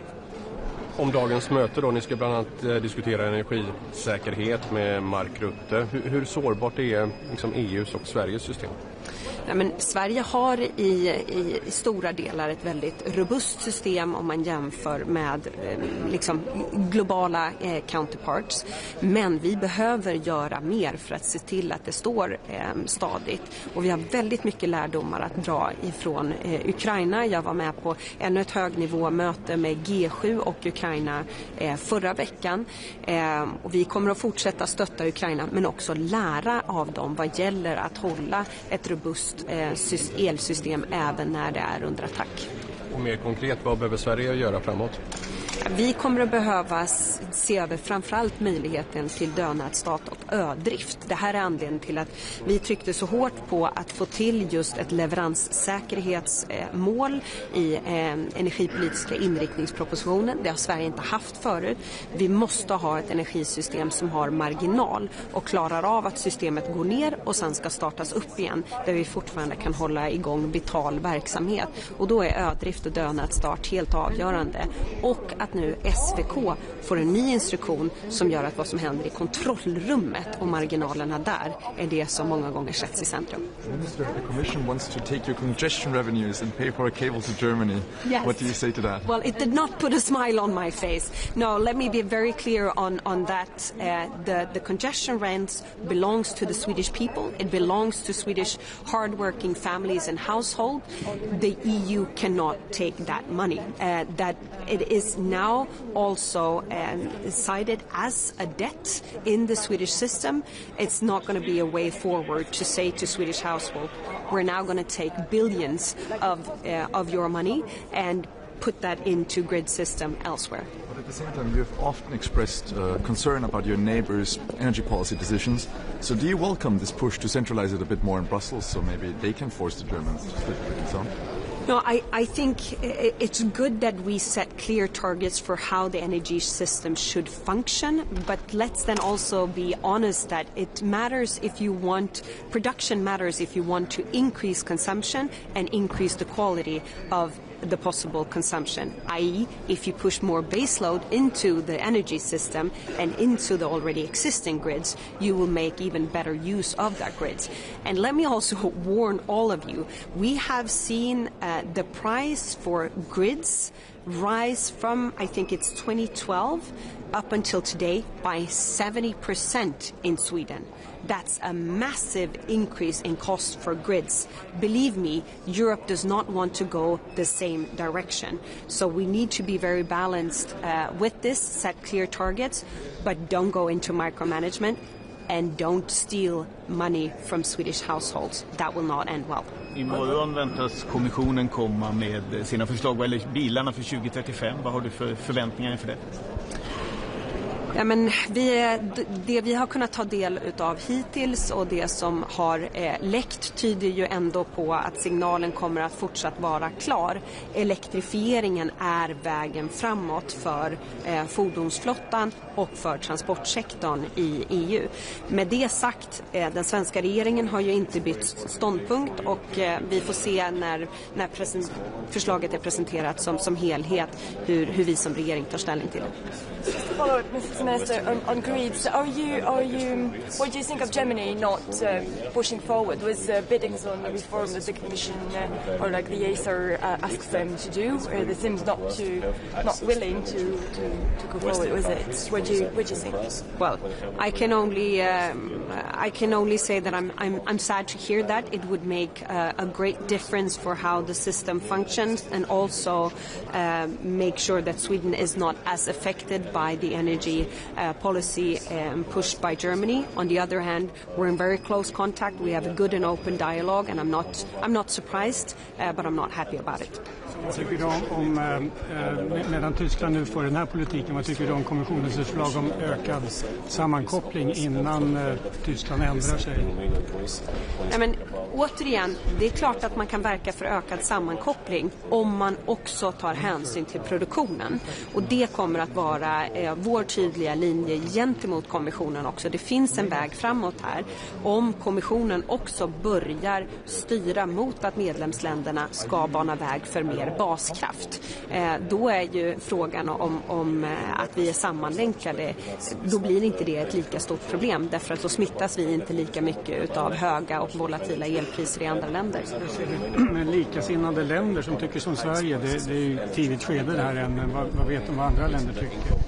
Nej, men jag är optimistisk. Det finns en väg framåt här och jag tror att det finns en väg framåt både med de länderna som likt Sverige är aktiva i Renewables-gruppen men också de länder som likt Sverige är aktiva i kärnkraftsalliansen. Men vi kommer trycka hårt på behovet utav, ska man få mer effektivare elnät så måste man också bana väg för mer baskraft. Och den signalen, den tror jag kommer att gå fram till kommissionen. Minister, what are you expecting to come out of the discussion with the NATO Secretary General today, and will Sweden be raising any specific issues on security in the energy system? Well, so we will have representation from NATO today, and of course our main message is we need to learn from Ukraine. Just pushing for more installed production capacity is not going to cut it in these dangerous and turbulent times. You need to combine both competitiveness and resilience and security all at the same time.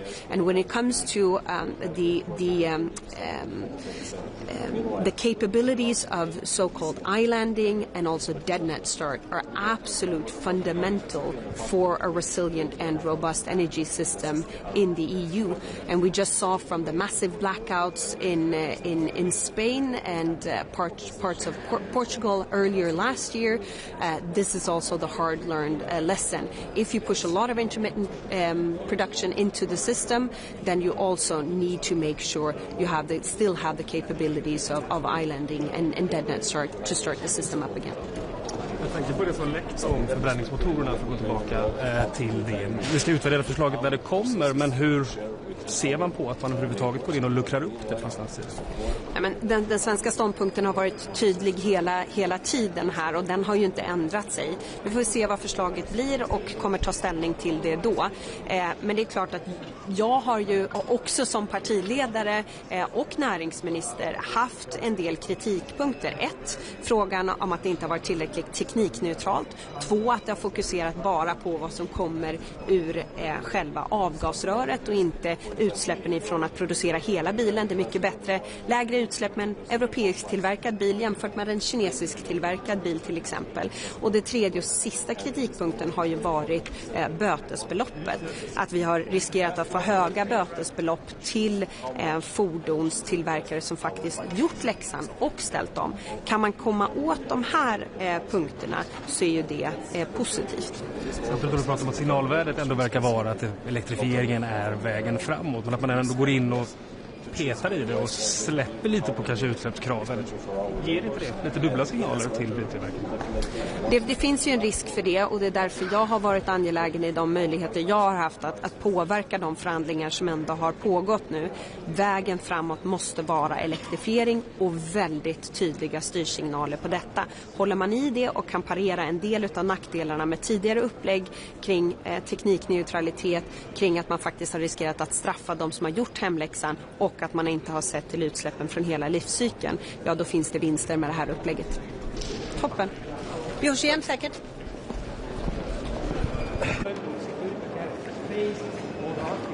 Good morning. Today will be the final meeting in the Energy Council under our presidency. So, of course, it's a time to reflect a little bit on what we have achieved, and by far the agreement on the repower package is I think, very hard to underestimate the importance of that decision. It will shape the energy future of Europe. And therefore, topics for the agenda today is linked to that in such a way that, of course, when we take out Russian gas, we need to get our energy from somewhere else. And electricity will be the key. Today, we have two important topics that we will discuss among the ministers. It's the regulation of the CEF, which is, of course, extremely important in making sure that we can finance the investment needed in European infrastructure, electricity, carbon, hydrogen, and we will also have the first political round of discussion on the grid package, and both topics are part of the answer that we need to give to Europe on how to stay competitive, secure, and showing a way on how we can transition away from fossil fuels in Europe. So, looking very much forward for the day. So, thank you. On methane, the Commission will put forward its view on the way forward. Do you see a majority of member states in support of that idea? We will see today, but so far I'm very confident that the Commission is handling the issue. So we will see when we have the round. Are you concerned that the US will respond negatively, given that the Commission doesn't want to reopen the file? It's not a file for the presidency. It's a file for the Commission. So I know that the Commissioner has given comment on that issue already, and I think I will leave it with that. So. Last year, Denmark stored, I think, 170 million of congestion revenues in a separate account. The Commission wants 25% of that to pay for cross-border cables. What do you make of that? I think you're referring to the grid package. So I'm very much looking forward to the round of interventions from member states today. I think it's very clear for us that we need to integrate the European market. We need to make sure that the infrastructure that is there is used better. We need more coordinated planning, and then I think it's very important that we also are looking very carefully into the complexity of getting the needed approvals to build infrastructure. So I think, seen from my point of view, the Danish point of view, we are quite satisfied with the whole package, and I'm looking forward to the intervention from member states, because we need to bring that very rapidly from a package to decisions. So thank you very much. Yeah.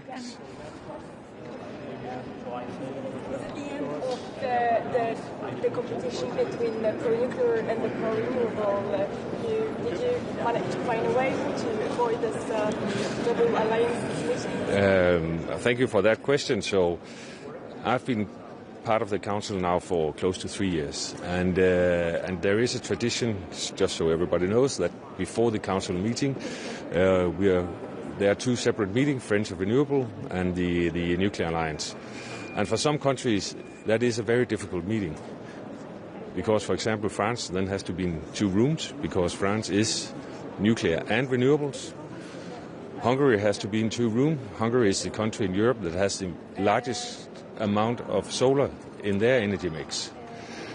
So this difficulties for my colleagues, I thought, and as a Dane, I thought that this was a not very productive way of preparing ourselves for the meetings. So in my case, the Danish case, we are in the front with renewables. We have a tremendous potential for offshore wind, but we are also dependent on something else. So renewables cannot do the trick alone, and I sense a very broad consensus that we need all of the above. So we need renewables, we need more nuclear in Europe. We need to have homegrown energy in this continent. Of course, there's also a role for biomethane, biomass, and so on.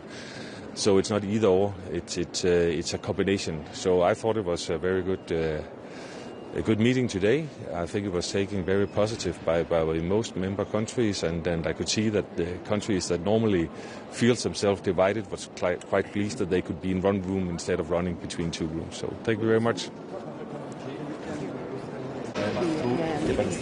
Which government? Australian? No, Israeli. Israelian, yes. Yeah. You know, we are the first humanitarian donor. This is a financial responsibility, but this is also a political responsibility. And we need to be sure that our aid is entering and delivered to those in need. It's a question also of traceability, transparency, because at the end, this is our taxpayer, that pay this humanitarian aid.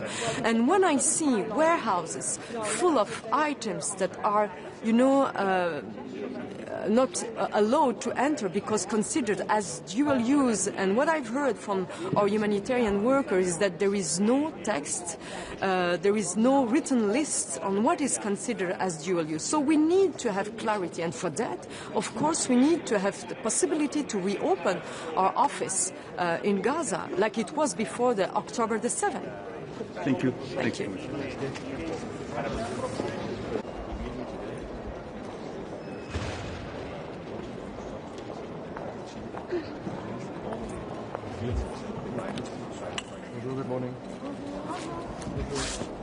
Bonjour. Ce week-end, l'Australie a été endeuillée par un attentat terroriste antisémite sans précédent, la pire tuerie que le pays ait eu à connaître depuis 3 décennies au moins. Et c'est dans ce contexte que nous avons appris avec une profonde tristesse la disparition de notre compatriote Dan El-Kayam, qui compte parmi les 16 personnes décédées à cette occasion. Dans ce contexte, nos équipes sur place, de l'ambassade et du consulat général, sont pleinement mobilisées.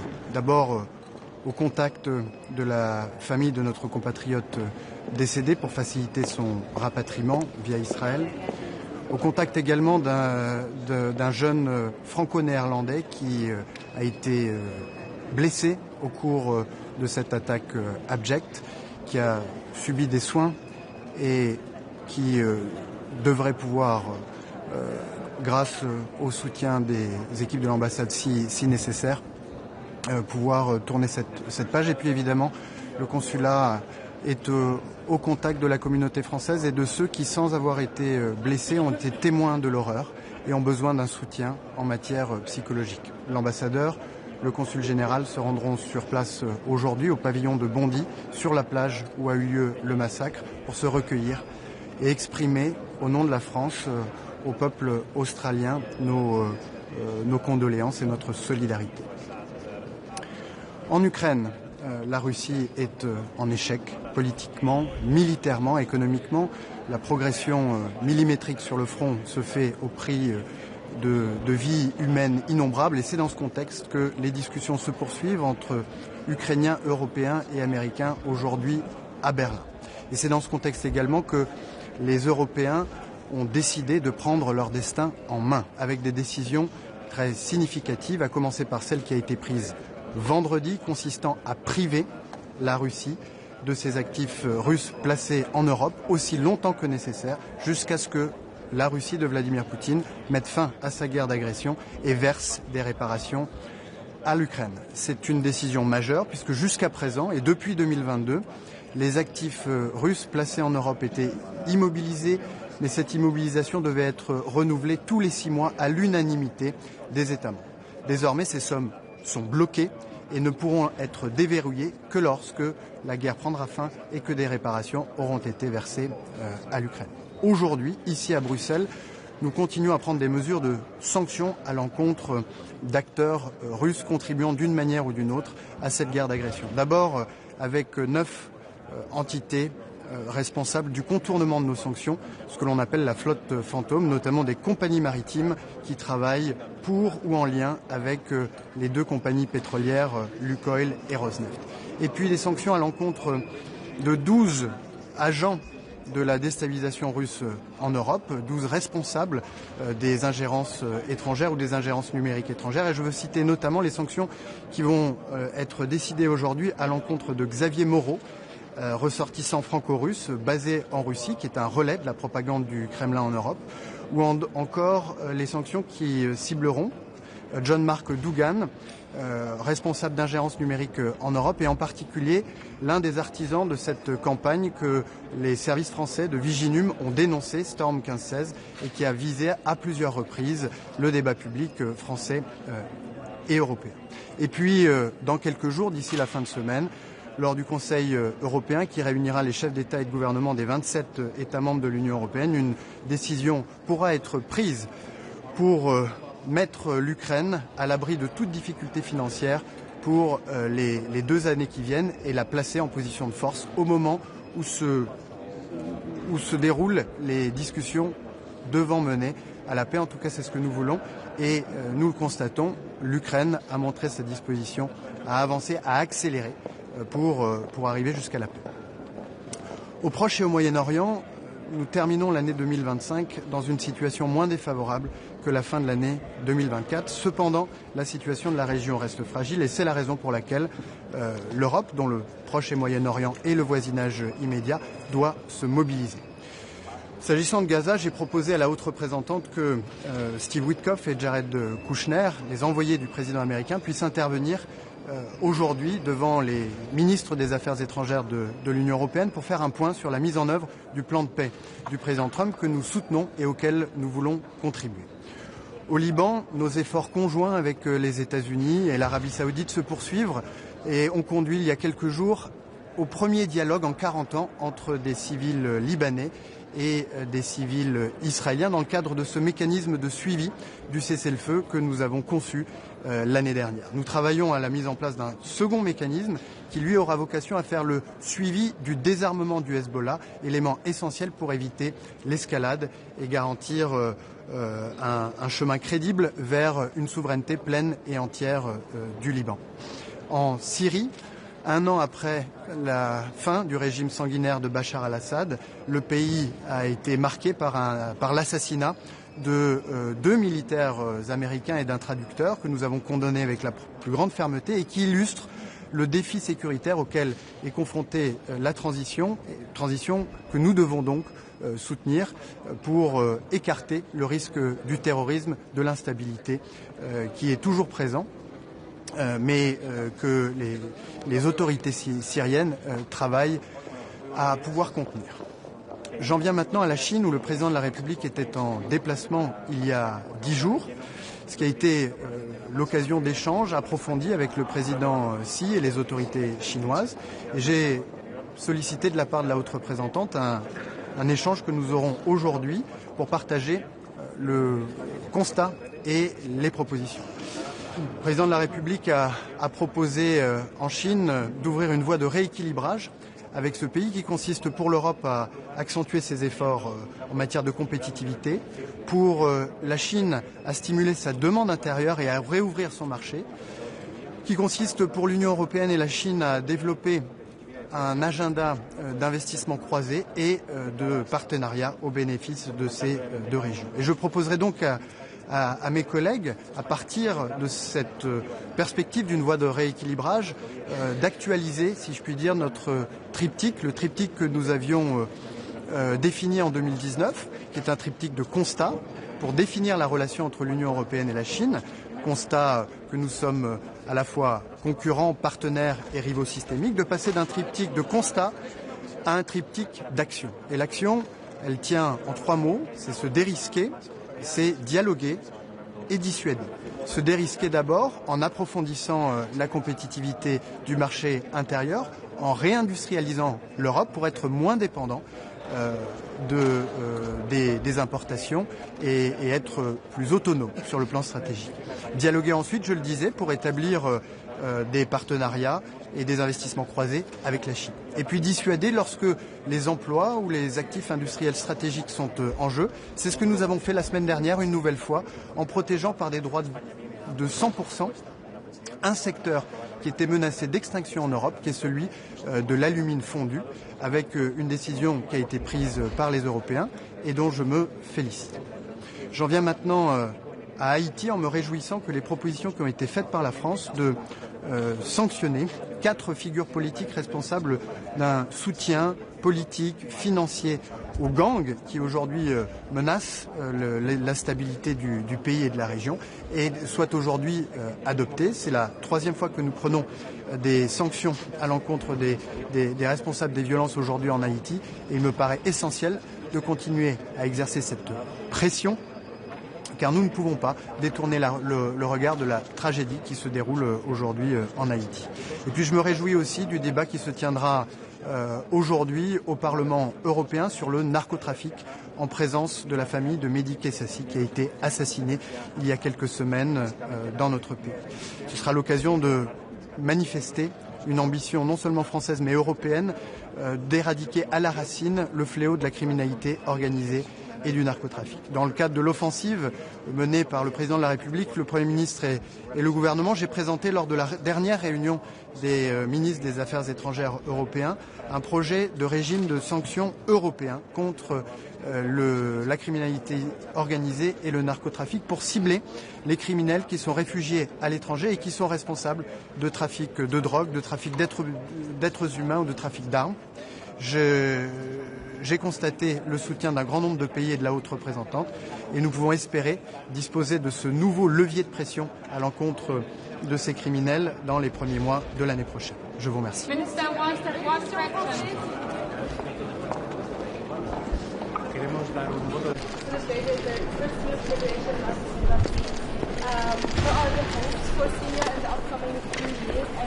Europa tiene que tomar en el Consejo de Asuntos Exteriores de hoy, en el Consejo Europeo de final de semana, decisiones para avanzar definitivamente en su soberanía.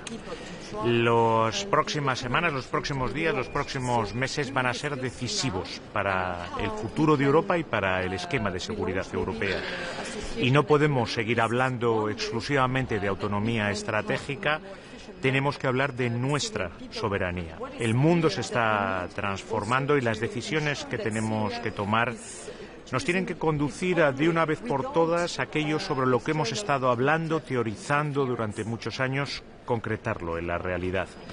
Y que tanto nuestra economía, nuestro mercado interior, la disuasión, nuestra propia seguridad, esté definitivamente en nuestras manos. Tenemos que ser conscientes, y hoy vamos a hablar de Ucrania, que la paz que se diseñe en relación a la agresión rusa a Ucrania va a ser también el futuro esquema de seguridad europeo y, por lo tanto, las posiciones de Europa, la voz de Europa, la seguridad de Europa tiene que ser central. Y no podemos permitir que sean otros los que decidan por nosotros. Eso pasa por seguir apoyando, como ha hecho España y como ha hecho la Unión Europea desde el primer momento, al presidente Zelensky y al pueblo ucraniano para que su soberanía sea respetada y para que su seguridad esté siempre plenamente garantizada. Por eso nosotros somos favorables en apoyar a Ucrania en todas las facetas. Nos felicitamos esa congelación definitiva de los activos rusos. España fue favorable a ello desde el primer momento y también nos felicitamos de que se esté avanzando en el uso de esos activos rusos congelados ya por fin definitivamente.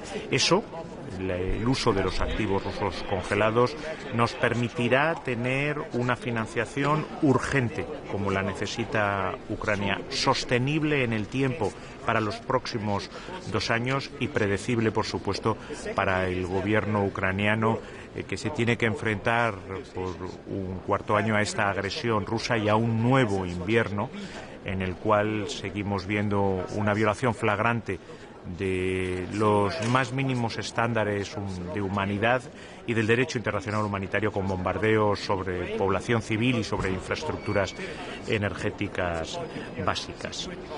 Vamos a tratar también otro punto importantísimo, donde Europa tiene que afirmar sus posiciones, tiene que afirmar su voz, porque eso es afirmar también, eso es parte de nuestra soberanía, de cómo somos y cómo nos proyectamos en el mundo, los valores sobre los que se ha construido la Unión Europea, que son valores humanistas, son valores de paz, de defensa del derecho internacional en Gaza. Vamos a conectarnos tanto con Witkoff como con Kushner para compartir con ellos también una visión y poder intercambiar al respecto y cómo está evolucionando ese muy incipiente plan de paz, que es un rayo de esperanza para la población palestina y muy en concreto para la población gazatí, pero que todavía tiene que consolidarse mucho. Hay un alto el fuego que es demasiado frágil y sobre todo tiene demasiadas violaciones constantemente y por lo tanto hay que consolidarlo definitivamente. En segundo lugar, tenemos que garantizar, y así se lo trasladamos la semana pasada al presidente Mahmoud Abbas cuando estuvo en Madrid, tenemos que garantizar que la Autoridad Nacional Palestina, que es nuestro socio para la paz en el lado palestino, esté en el centro de cualquier decisión política y cualquier diseño futuro en Gaza. Y, en tercer lugar, tenemos que garantizar que todo lo que toque a la reconstrucción ayuda a unir Gaza y Cisjordania bajo la Autoridad Nacional Palestina y no lo divide todavía más. Tenemos que rechazar cualquier futura separación de Gaza y Cisjordania, mucho más una división incluso dentro de la propia Gaza. Y no olvidemos Cisjordania, yo lo diré así en la mesa, no hay que olvidar Cisjordania, la violencia de los colonos israelíes sigue estando fuera de control y hay que paralizar esa violencia de la misma forma que los asentamientos ilegales. Quiero también aprovechar para rechazar cualquier forma de antisemitismo y volver a condenar, lo hice ayer ya, el atentado terrorista antisemita que se produjo en Sydney, el antisemitismo, los discursos de odio, la discriminación de cualquier forma no tienen cabida en nuestras sociedades y, desde luego, el Gobierno de España y yo, como Ministro de Asuntos Exteriores de España, lo combatiré siempre. El antisemitismo, bajo cualquier forma, es siempre despreciable, pero en su forma de violencia máxima, como es el atentado terrorista, el ataque terrorista, como se vivió ayer, es totalmente condenable y quiero volver a trasladar mis condolencias a los allegados de las víctimas que están en mi pensamiento y, por supuesto, al Gobierno y al pueblo de Australia. El Gobierno de España ha sido el primer gobierno en la historia de nuestro país que ha formulado una estrategia nacional de lucha contra el antisemitismo. Es algo, desde luego, que es muy importante para nosotros. Un organismo dependiente del Ministerio de Asuntos Exteriores, como es la Casa Sefarad de Israel, se ocupa muy directamente de ello y yo, en reuniones que tengo en bases regulares con la Federación de Comunidades Judías de España y con su presidente, así lo traslado.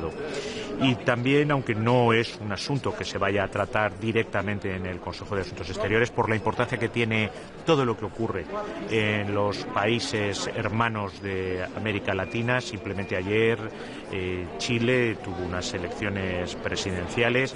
Quiero felicitar al ganador de esas elecciones, José Antonio Kast, y desde luego el Gobierno de España se dispone, y esa es nuestra voluntad, a trabajar lo más estrechamente posible, como hicimos con el Gobierno anterior, con el nuevo Gobierno de Chile, en beneficio de la amistad y de la hermandad, porque los lazos que tenemos con el pueblo chileno, como con todos los países de América Latina, son lazos fraternales, y también en beneficio del progreso de la comunidad iberoamericana, que, como saben, tiene España en estos momentos la Secretaría Pro Tempore, y el próximo 4 y 5 de noviembre se celebrará en Madrid la cumbre iberoamericana.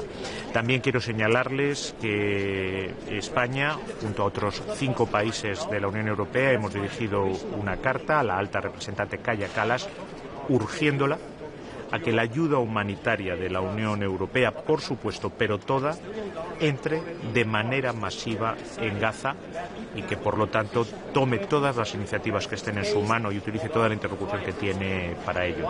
Es fundamental y es un paso mínimo para avanzar y consolidar ese alto el fuego, como les señalaba anteriormente. Quedo a disposición de sus preguntas. Lo que dice Bélgica sobre los activos inmovilizados por patrones, ¿considera que están resueltas? Mire, yo creo que desde luego están resueltas, son legítimas y se pueden encontrar soluciones para ello. Y por lo tanto yo creo que no tiene que ser ese el obstáculo que impida que se puedan utilizar esos recursos. No solo Bélgica, también estamos viendo en las últimas horas como Malta, Bulgaria, más países, aparte de Bélgica, tienen dificultades con aceptar esta propuesta y están pidiendo por otras más realistas. ¿Es optimista de conseguir un acuerdo en la cumbre de esta semana? Yo creo que estamos avanzando, yo creo que nos podemos felicitar ya de que estén definitivamente congelados. Quiero recordar que la congelación de activos fue una decisión que tomamos los 27 conjuntamente, muy rápidamente. Si no recuerdo mal, no habían pasado prácticamente 48 horas desde el inicio de la invasión rusa y no planteó ningún problema a nadie. No veo por qué no podríamos encontrar una solución para avanzar en esa fórmula. Es vital. Es vital para Europa, es vital para nuestra seguridad y es vital para nuestra soberanía encontrar una financiación urgente, sostenible en el tiempo, por lo menos durante 2 años, y predecible para Ucrania. Lo tenemos encima de la mesa, no deberíamos de desperdiciar esta oportunidad. Ministro, sobre las negociaciones en Ucrania, está ya poniendo sobre la mesa la cuestión de la OTAN, que Ucrania renuncie explícitamente a esto. ¿Cómo lo valora usted y no es en alguna manera saltarse un debate que debería someterse a los aliados de la OTAN? Mire, quién pertenece o quién puede ser parte de la OTAN es un debate que compete exclusivamente a la OTAN, a los aliados de la OTAN y a aquellos estados que deseen solicitarlo o no. Si el presidente Zelensky toma una decisión soberana como presidente legítimamente elegido por parte de Ucrania, yo lo respetaré de la misma forma que cualquier decisión de entrada o no es una decisión que compete exclusivamente a los aliados. ¿Pero lo tomaría obligado por Estados Unidos o en este contexto, quiero decir? Dejemos que el presidente Zelensky hable por el gobierno de Ucrania. Nadie tiene que sustituirse a él. Minister, do you think that Ukraine is now closer to peace than in 4 years before that? And is it possible to reach any kind of deal by the end of this year? What is your... I think that Ukraine and certainly European Union and the Spanish government has always been ready for peace. If it was to Ukraine, to President Zelensky, to the people of Ukraine, or to the Spanish government or the EU, this war would have never started. Let's not forget, at these very crucial and decisive days, that the one that started this war, the aggressor, the very first day and right now, as the minute we are speaking, is only one. It's Russia. So I hope that there will be peace. I've been hoping for it since the very first day of the aggression, but I hope as well that it's a just, a lasting peace, that this is not just a parenthesis between two wars. And let's not forget one thing.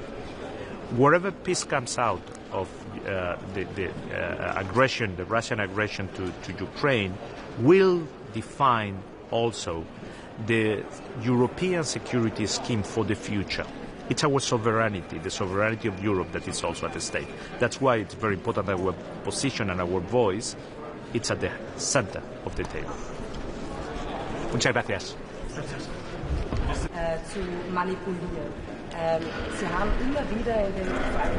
Good morning, dear colleagues. It's a pleasure to be back to Brussels just 2 weeks after a very successful EU-Armenia Partnership Council, where we adopted a strategic agenda for Armenia-EU partnership, thus elevating our relations to a completely new level.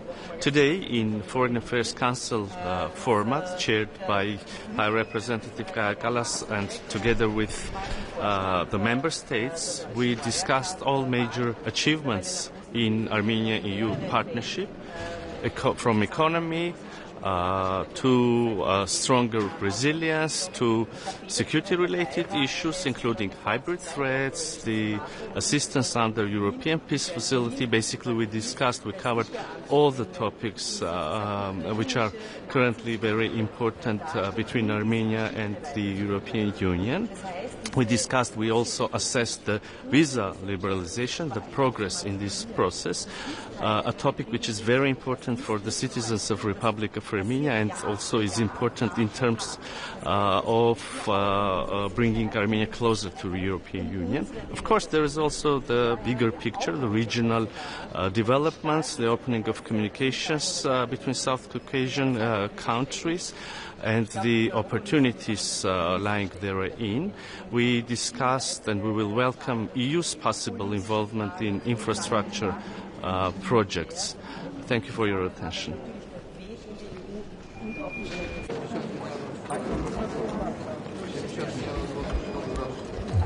Good morning. Good morning. This week is very important for Europe, for Ukraine, and I do hope for the just and lasting peace as well, because Europe must make a decision about reparation loan, which will be used using the Russian frozen assets.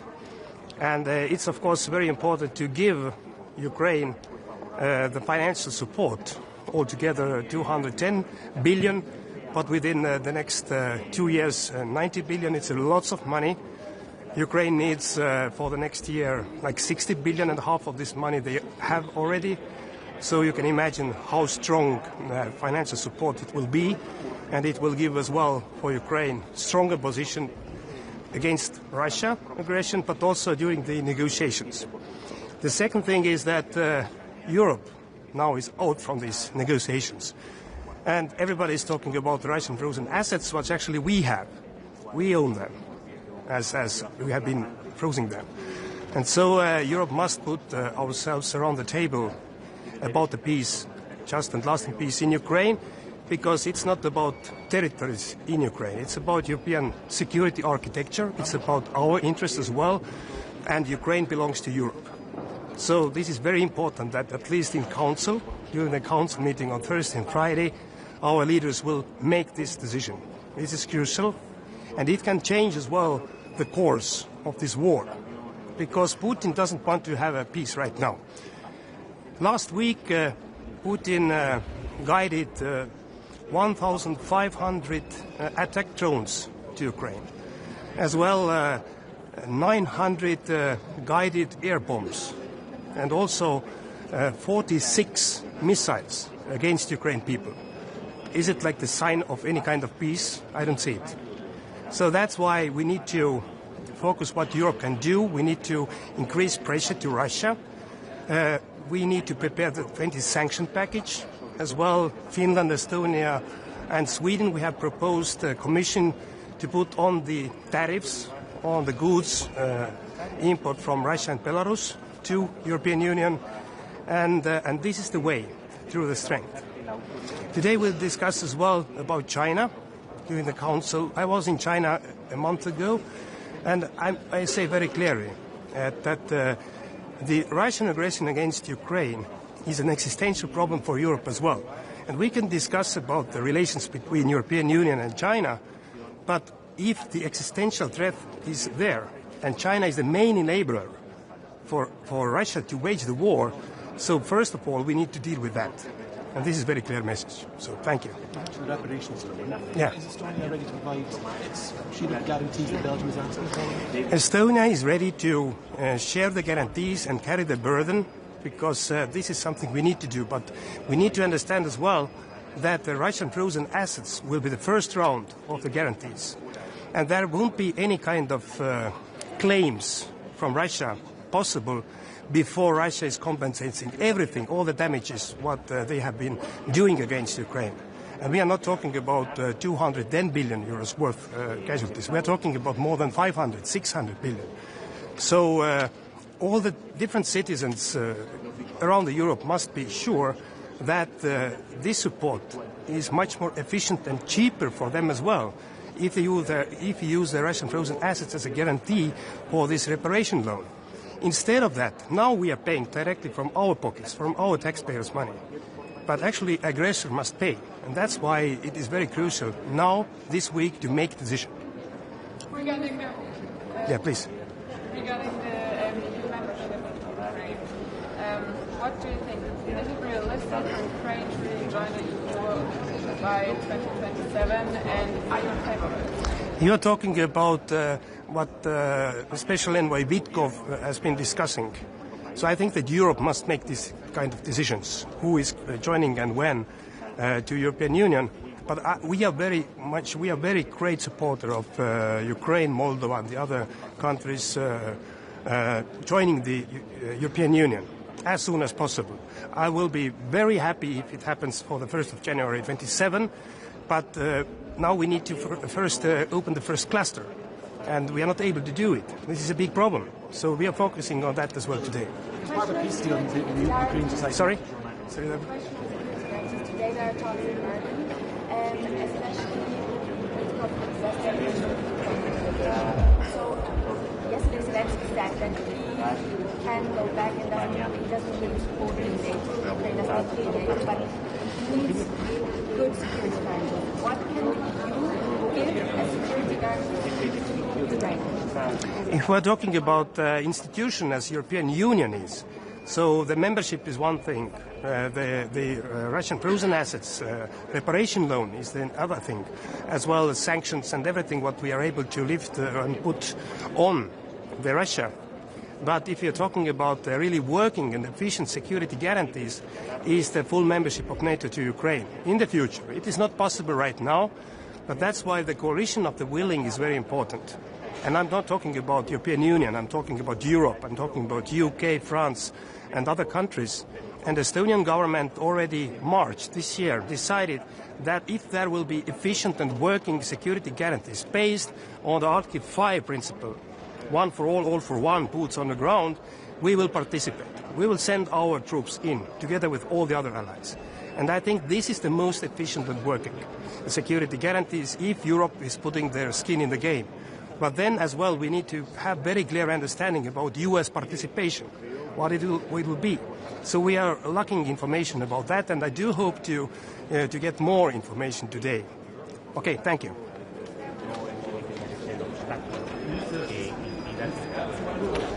God formiddag. Det virker lidt som Europas, eller Ukraines skæbne uge, den her uge. I skal diskutere Ukraine her, de skal diskutere Ukraine i Berlin, de skal diskutere Ukraine ved topmødet på torsdag.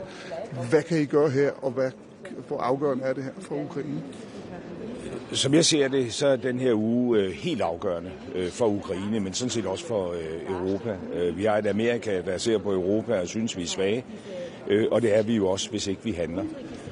Og det er helt afgørende, at vi i løbet af den her uge får sikret noget mellemlang finansiering til Ukraine, så de kan holde sammen på deres samfund, og så de kan stå op imod russerne, og så de kan forhandle for en styrkeposition. Og den eneste mulighed, der i realiteten eksisterer, det er jo det her reparationslån, som kan håndteres ved kvalificeret flertal.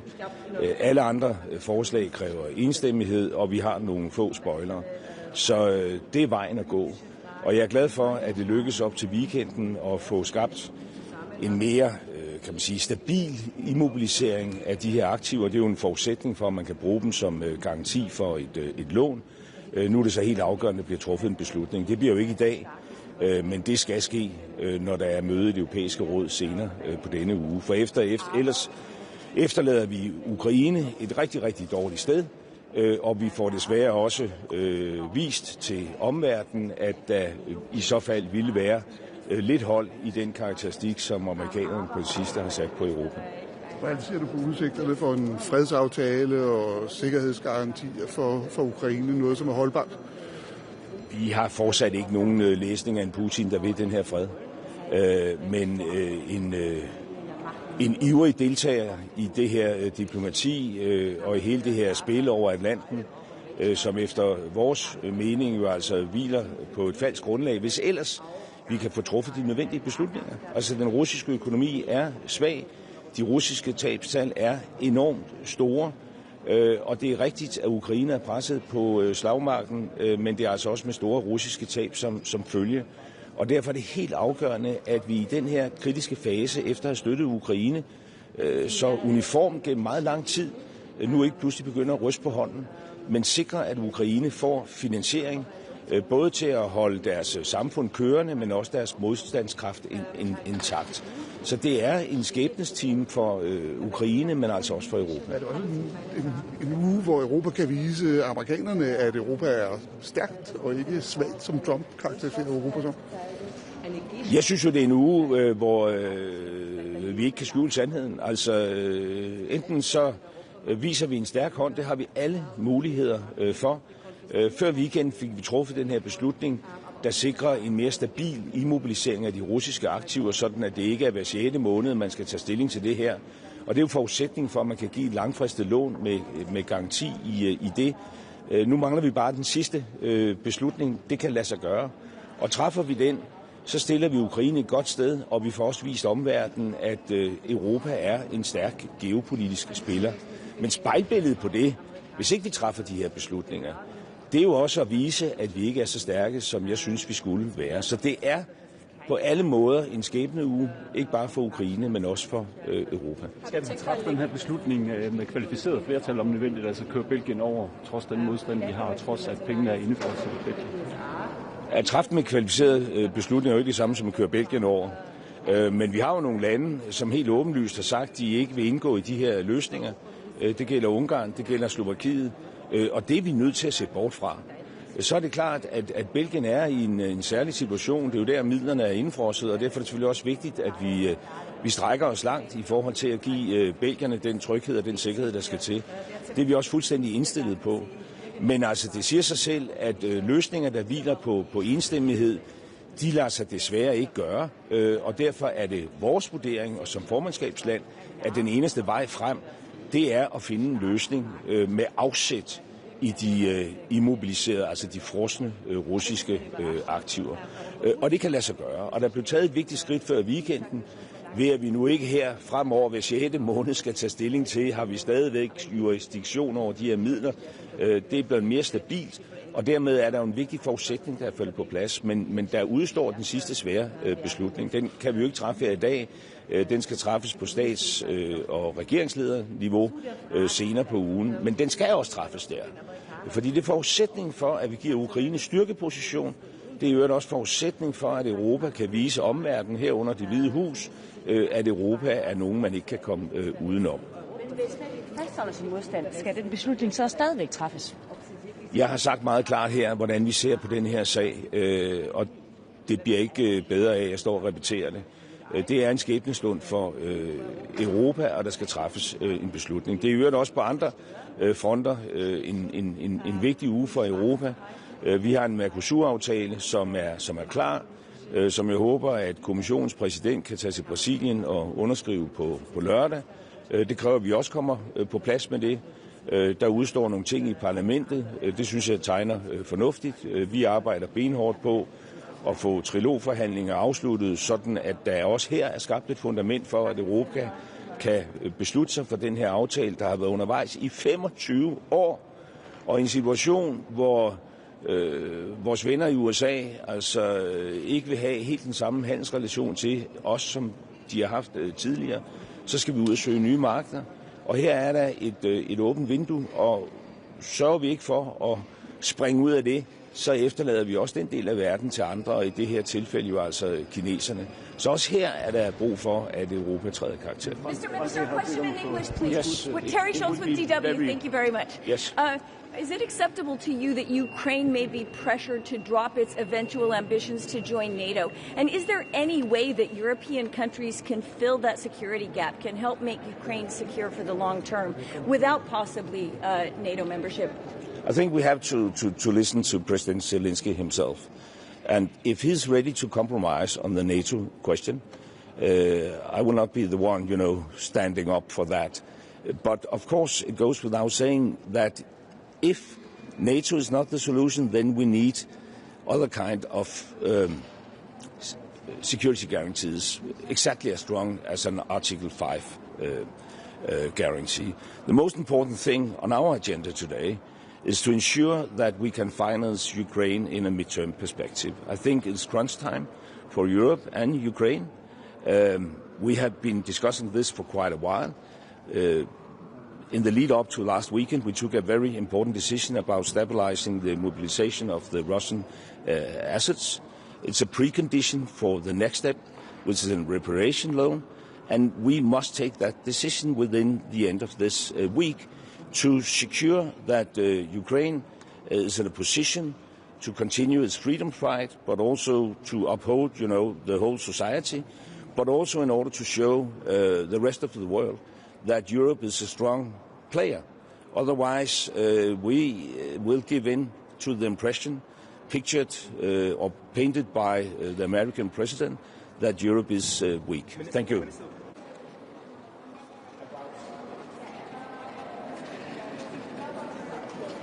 What are you expecting from the talks in Berlin today? I mean, these are the leaders of Europe that are going there. What are you expecting? And I mean, actually, can there be security guarantees from the EU that are equally high as the NATO securities? Well, from a Danish perspective, we would have preferred, a Ukrainian NATO membership.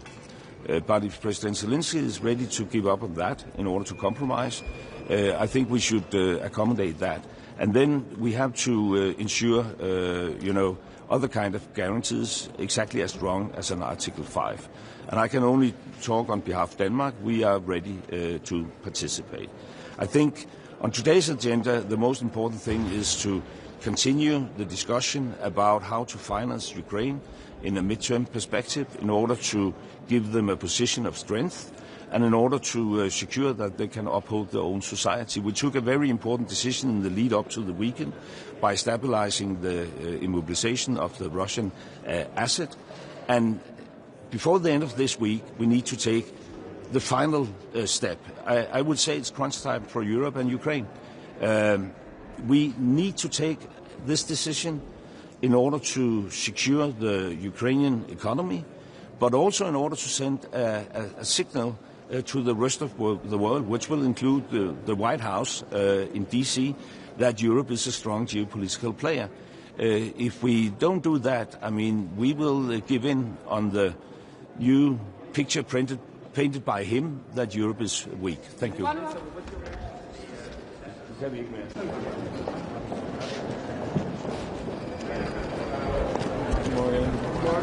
Einen wunderschönen guten Morgen. Ich darf Sie alle herzlich begrüßen. Wie Sie wissen, ist das beherrschende Thema bei uns aktuell in Berlin, wie aber eben auch hier in Brüssel, das große Thema Ukraine. Es geht um die Bemühungen, den Krieg zu beenden. Es ist sicherlich auch ein herausragender Erfolg unseres Bundeskanzlers Friedrich Merz, dass in Berlin diese Runde zusammenkam, dass über die Europäer nicht länger hinweggegangen wird, dass auch über die Ukraine nicht länger hinweggegangen wird, dass wir hier aktiver Teil der Gespräche sind und eben auch die Amerikaner gestern nach Berlin kamen. Es ist aber auch das große Thema hier bei uns in Brüssel während des Rates jetzt, weil es gilt, den Druck auf Russland hochzuhalten mit den Sanktionen. Sie wissen allerdings auch, dass wir letzte Woche in Berlin den russischen Botschafter einbestellt hatten, weil wir nachweisen konnten, dass eben Einflussnahmen geschahen, nicht nur im Bereich der Cyberattacken, sondern insbesondere auch auf die Bundestagswahl. Das hat heute Morgen schon ein Schlaglicht geworfen auf die Begegnung mit dem armenischen Außenminister. Hier wird im Juni gewählt. Wir sehen auch dort die Einflussnahmen Russlands, eben auf die Wahlen, auf den Wahlausgang hinzuwirken. Deswegen wird das eine fortgesetzte Herausforderung bleiben. Wir werden allerdings noch weitere Themen hier auf der Tagesordnung des Rates haben. China beispielsweise, Nahost. Und ansonsten bin ich natürlich für Ihre Fragen offen. Herr Minister, glauben Sie daran, dass die EU sich auf die Verwendung des eingefrorenen russischen Vermögens einigen kann? Oder sehen Sie das schon? Wie Sie wissen, gibt es Länder, die da noch ihre Vorbehalte haben. Die Gespräche gehen weiter. Friedrich Merz ist selbst ja vor wenigen Tagen auch vor Ort gewesen in Brüssel, in Belgien, um hier mit den Gesprächspartnern darauf hinzuwirken, dass wir dort auch ein echtes Signal setzen müssen. Die Situation ist alles andere als trivial. Die Ukraine braucht unsere Unterstützung und wer sich dem verweigert, der muss auch Alternativen aufzeigen können. Mir jedenfalls wurde noch kein Vorschlag unterbreitet, von dem man sagen könnte, das ist jetzt eine zündende Idee. Nein, wir müssen die Ukraine auch durchfinanzieren. Das Modell, das hier vorgeschlagen wurde mit den Reparationsdarlehen, ist ein Modell, das man gehen kann und auch gehen sollte. Herr Staatsminister, das ist ein kurzes Vorgehen gegen die russische Schattenflotte. Es sind ja jetzt Gespräche mit Flaggenstaaten geplant, um es dann auch zu ermöglichen, Schiffe zu kontrollieren. Wird die Bundesregierung das auch fördern? Wird die Bundesregierung Marinekräfte bereitstellen, die dann so welche Schiffe auch kontrollieren können? Diese Fragen sind im Augenblick noch offen. Fakt ist aber, dass auch heute weitere Schiffe dann auch auf die Sanktionsliste gesetzt werden. Wir müssen das erweitern, denn diese Bedrohung durch die Schattenflotte, die ist natürlich mit Händen zu greifen. Das ist etwas, von dem wir heute eben auch sagen müssen. Da sehen wir Russland, da sehen wir den Aggressor Russland, wie eben hier Dateninfrastruktur, sprich Kabel in der Ostsee oder eben auch mit Cyberattacken auf unsere Infrastruktur, auf unsere Leben, auf unsere Werte Einfluss genommen wird. Deswegen können wir das nicht beiseite legen. Und diese Fragen sind nach meiner Information jedenfalls im Augenblick noch offen.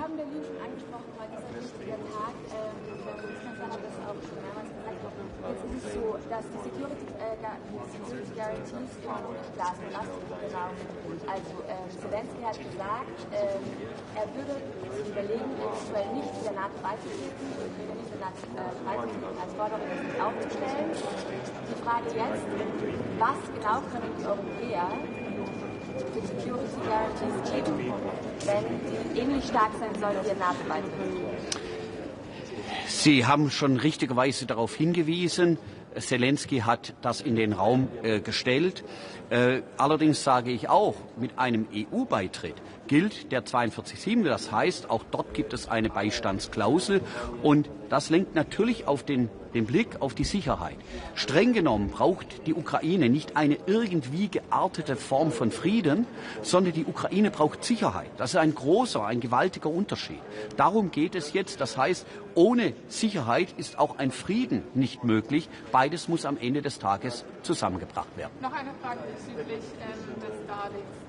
Und zwar hat die französische Regierung ja, sage ich mal, sehr große Schulden. Und es ist schwierig zu sehen, dass sie da auch eine Sicherheitsgarantie für Belgien wiederum gibt, im Falle dessen, dass das russische Vermögen von den Russen nicht bezahlt wird. Was sagen Sie dazu? Was ist ein Bild? Deshalb gibt es diesen Vorschlag des Reparationsdarlehens, weil jeder Vorschlag, der sonst in eine andere Richtung gehen würde, würde nicht nur von uns, sondern auch von allen Ratingagenturen der Welt beobachtet. Die sitzen, wie wir gut genug wissen, nicht in Europa, sondern in den USA. Ein jedes Land, das sich jetzt diesem Vorschlag der Reparationsdarlehen verweigert, muss auch wissen, dass es negative Auswirkungen auf die jeweilige Bonität und damit negative Auswirkungen auf die Refinanzierung eines Staates haben dürfte. Denn die Zinsen würden dann nach oben gehen und damit beißt sich dann die Katze in den Schwanz, wenn tatsächlich hier nationale Mitgliedstaaten Haushaltseinsparungen durchführen, die aber auf der anderen Seite durch höhere Zinsen bei der Refinanzierung eines Staates wieder aufgefressen werden. Herzlichen Dank.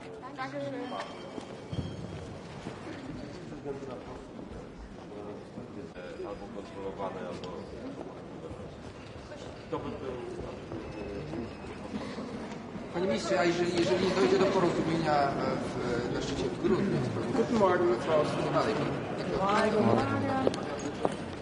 Ja, ein wichtiger Tag heute, allerdings nicht nur hier in Brüssel, sondern vor allem auch in Berlin, wo ja heute in einem wahren Verhandlungsmarathon auch europäische Leader zusammentreffen werden mit den amerikanischen Verhandlern und mit dem ukrainischen Verhandlungsteam rund um Präsident Zelensky. Ich finde das gut. Ich halte diese Dynamik im diplomatischen Prozess, um Frieden zu schaffen, für sehr, sehr notwendig und richtig und wichtig. Auch das Stärken der westlichen Achse, weil, und das ist der entscheidende Punkt, es kann halt passieren, dass man die Rechnung ohne den Wirten macht, nämlich ein Stück weit ohne Russland. Bis jetzt haben wir noch keinerlei Anzeichen gesehen, dass Russland ernsthaft einen Frieden möchte, ernsthaft auch bereit ist zu verhandeln. Und deshalb wird es jetzt heute hier in Brüssel schon auch wieder darum gehen, weiter den Druck auf Russland zu erhöhen, damit Russland gezwungen ist, an den Verhandlungstisch zu kommen. Aber wie gesagt, diesen Prozess halte ich für richtig. Und ich würde gerne an der Stelle etwas sagen, weil immer wieder von manchen, von Ungarn, aber bei uns auch von der FPÖ, so dieses Bild gezeichnet wird, die kriegstreiberische Europäische Union versus die Friedenstauben, die da in Ungarn sitzen, oder die FPÖ oder die AfD. Ich halte das für grotesk und absurd. Und ich sage das gerne auch, warum. Weil wir ja sehen, dass ein Frieden nur dann möglich ist, wenn der Aggressor entsprechenden Druck verspürt, dass es sich nicht auszahlt. Alle sind bereit zu Frieden, alle sind bereit zu verhandeln. Alle sind bereit, sich zusammenzusetzen auf einem Verhandlungstisch und diesen Krieg zu beenden, das Töten zu beenden. Nur einer nicht, Wladimir Putin und sein Russland. Das heißt, ich lasse mir das auch nicht länger gefallen. Wir müssen Stärke beweisen, Einigkeit beweisen, den Druck hochhalten auf Russland, damit wir einen Frieden schaffen. Damit wir diesen Frieden schaffen, braucht es weitere Sanktionen. Und ein wesentlicher Baustein darin ist auch die Frage, wie wir mit dem eingefrorenen Vermögen, russischen Vermögen umgehen. Ich hoffe sehr, dass wir die Woche eine Einigung bekommen werden, auch zur finanziellen Unterstützung der Ukraine. Ich kann Ihnen meinen Zugang sagen, den sage ich seit Monaten. Ich glaube, es ist erstens einmal den europäischen Steuerzahlern nicht zu erklären, dass sie für alles aufkommen müssen, was die Unterstützung der Ukraine angeht. Daher finde ich das Prinzip richtig und wichtig, den Aggressor zahlen zu lassen. Das halte ich für einen ganz wichtigen Punkt darin.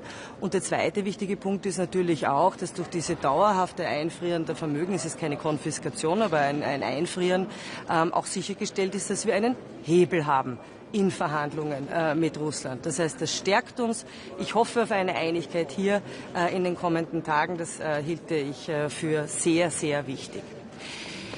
Vielleicht ein Punkt auch zum Nahen Osten, weil das heute auch ein Thema wird und ich weiß jetzt nicht, ob das noch immer aktuell ist. Es war ja gestern am Abend auch die Rede davon, dass Witkoff und Kushner zugeschaltet werden zu diesem Punkt. Ich glaube, es ist wichtig, dass wir hier als Europäische Union in der Unterstützung des Friedensplans jetzt eine Geschlossenheit zeigen und auch Entschlossenheit zeigen. Das betrifft die Anpassung der Formate, also der Mandate, der polizeilichen Mission, der zivilen Mission, aber auch als größte Donorgruppe, die mit Abstand Region der Welt, die am stärksten humanitäre Hilfe gewährleistet hat, jetzt wirklich sicherstellen, dass dieser politische Prozess vorangetrieben wird. Was tun wir als Österreich? Wir wollen diese Woche im Ministerrat auch einen Beschluss auf Schiene bringen, sodass wir einen rechtlichen Rahmen haben für die Beteiligung an den Missionen dort. Es sind derzeit jetzt schon 2 Mitarbeiter meines Hauses beim CMCC, aber um eben rasch dann die Möglichkeit zu haben, auch wirklich zu unterstützen, und das wollen wir diese Woche im Ministerrat einen entsprechenden rechtlichen Rahmen auf Schiene bringen. Und eigentlich wollte ich es am Beginn sagen, ich sage es jetzt auch am Schluss, was mir schon auch wichtig ist, ist heute noch einmal Australien mein tiefes Mitgefühl auszudrücken, auch meine Solidarität mit der australischen Regierung.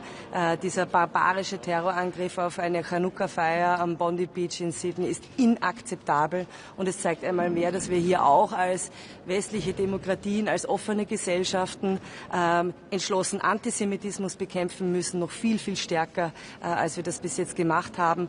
Aber auch entschlossen zusammenstehen, wenn es darum geht, keine Millimeter diesem Terror zu weichen.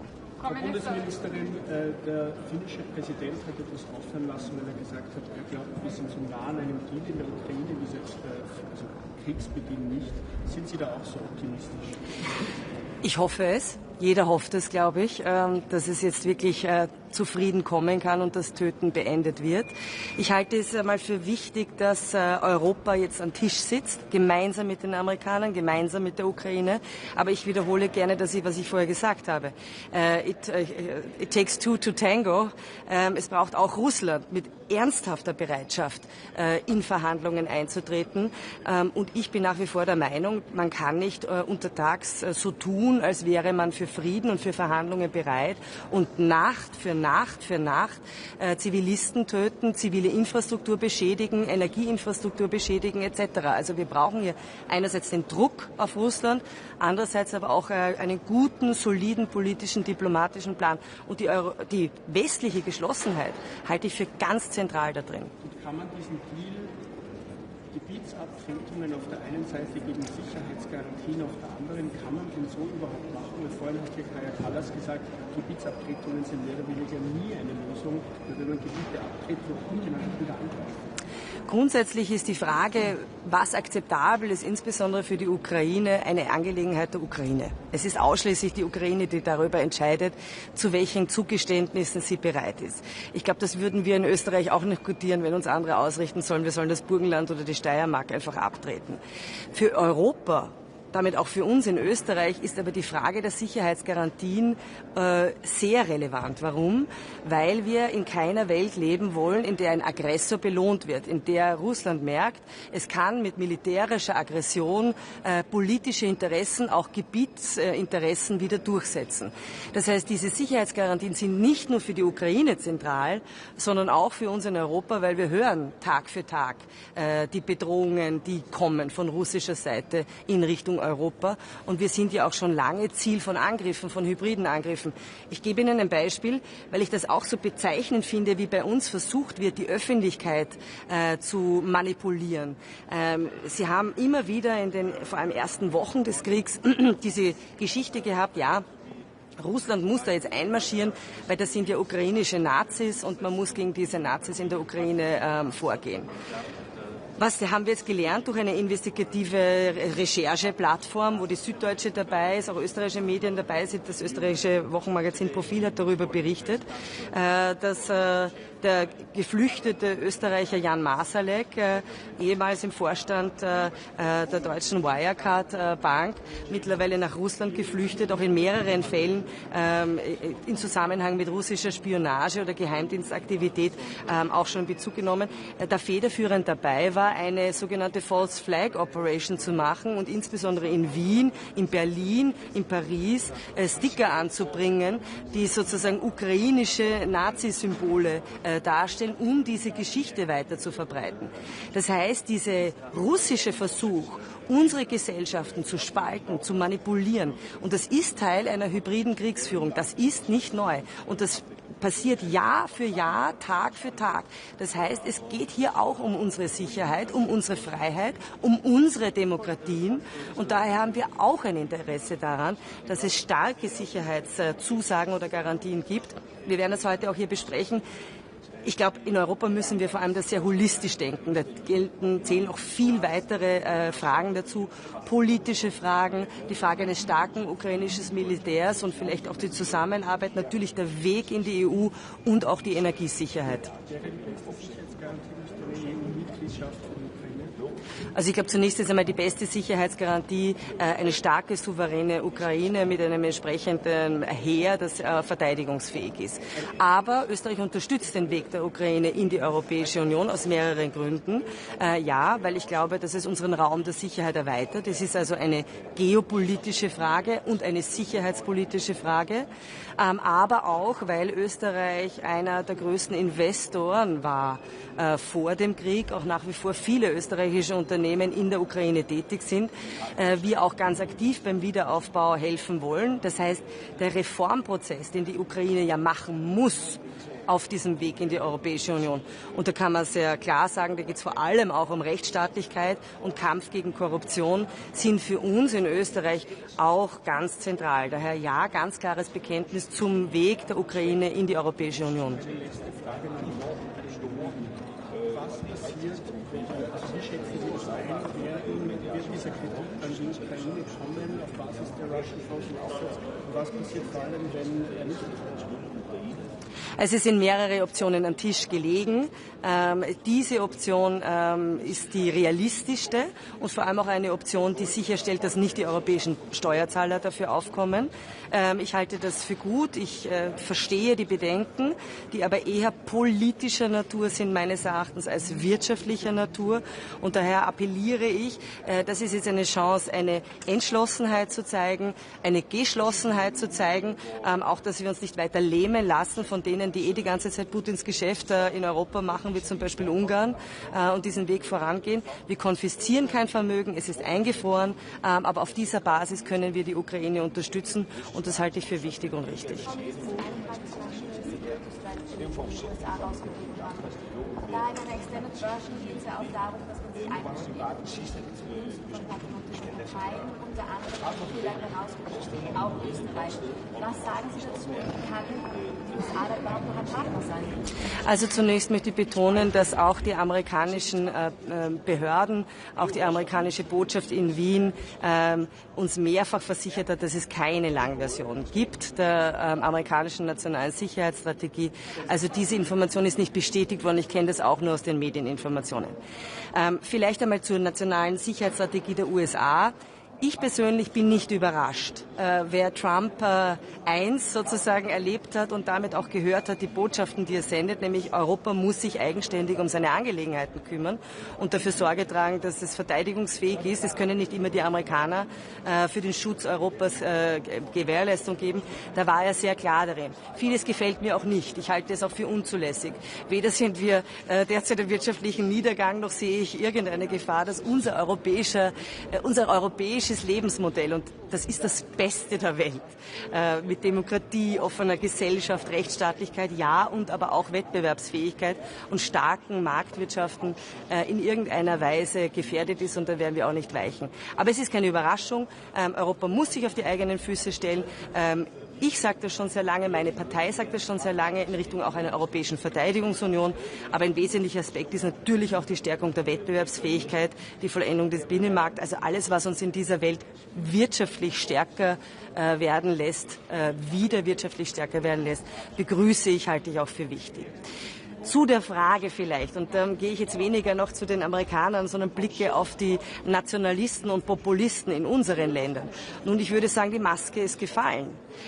Sie müssen sich die Frage gefallen lassen, ob Sie eigentlich die Interessen Europas vertreten, ob Sie eigentlich die Interessen Österreichs vertreten, ob Sie wirklich sich den Titel Patrioten anheften lassen dürfen. Ich meine nicht, weil wenn man eigentlich gemeinsame Sache machen möchte mit all denen, die rund um Europa herum nur ein Ziel haben, nämlich die EU zu zerstören, damit die EU zu schwächen, uns schwach zu halten, uns klein zu halten, damit man dann sein machtpolitisches, geopolitisches Spiel weiterspielen kann, dann kann man sich nicht Patriot nennen. Und das ist jetzt eine ganz klare Botschaft in Richtung der FPÖ. Das ist nicht Patriotismus, das ist alles andere als Patriotismus. Ich würde mal sagen, das verrät unsere Werte, unsere Freiheit, unsere Demokratien, aber die Maske ist gefallen.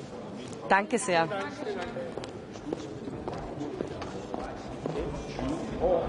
Läkt tyder ju ändå på att signalen kommer att fortsatt vara klar. Elektrifieringen är vägen framåt för fordonsflottan och för transportsektorn i EU. Med det sagt, den svenska regeringen... Good morning. It's a very important day for European grids in energy. In this moment, we are working about how to connect the Eastern European countries with the Central and Western European countries. And the package for grids is very important for Romania, a country with one of the highest prices of energy from the entire European Union. With that, it's very important for us to have access to energy from Western countries, for example from France, when we have a very affordable price of the energy. So when we speak about the entire energy security of Europe, the Romanian energy security is a crucial point, including the vertical corridor with energy from USA, from Greece, from Isopoulos port to Bulgaria, to Romania, and after that to Ukraine, Moldova, Hungary and Austria. It's a crucial day today, and I would like to thank you to Mr. European Commissioner Dan Jorgensen for his openness and for the fact that he listened to the Romanian voice when he speaks about huge investment in grids. Thank you very much and look forward for new questions. Minister, the grids package means sizing more control for Brussels when it comes to controlling these kinds of things. Romania has historically been rather resident. I mean, you look at Transbalkan, you look at export controls for energy. Are you at all comfortable with this push for more centralized control in Brussels? In my personal perspective, it's not technical control. We speak about the fact that in this moment we have a lack of production of energy. And, for example, in Romania we are paying one of the highest prices of energy from the entire European Union according with the income of the population. So according with that, we need to produce more energy, and for that we need more financial instruments to support the production of energy from nuclear, for example, from renewables and for storage. And most important, to have the opportunity to buy cheap energy from France and from Western countries. And for that, we don't have the interconnection between Austria, Hungary and Romania. With the grids package, we have full control on that because we have finance to get a new building of that corridor from Austria to Hungary and Romania, and in that manner we'll open the entire market, common market for the energy, cheap energy from the Western countries to Romania, to Bulgaria and Greece. At the same time, the vertical corridor is an energy highway. That means also the Trans-Balkan pipeline, where you have so far been reluctant to permanently reduce transit fees. So are you going to, if you welcome one part of the push, are you also going to welcome the other part of the push? Yes, in this moment, we are the largest producer of gas from the entire European Union. We'll have the project Neptune Deep starting with 2027. Meanwhile, we'll bring around 8 BCM per year, but it's not enough. With that, we will cover a part of our necessity, and a part of that we could bring to other countries. But the necessity it's more than that. So with the vertical corridor, with LNG from US, definitely is a very important compensation to use that infrastructure of Romania, for example, and to bring enough gas to Ukraine. They need around 25 billion cubic meters per year. Moldova, they need around 2 billion cubic meters per year.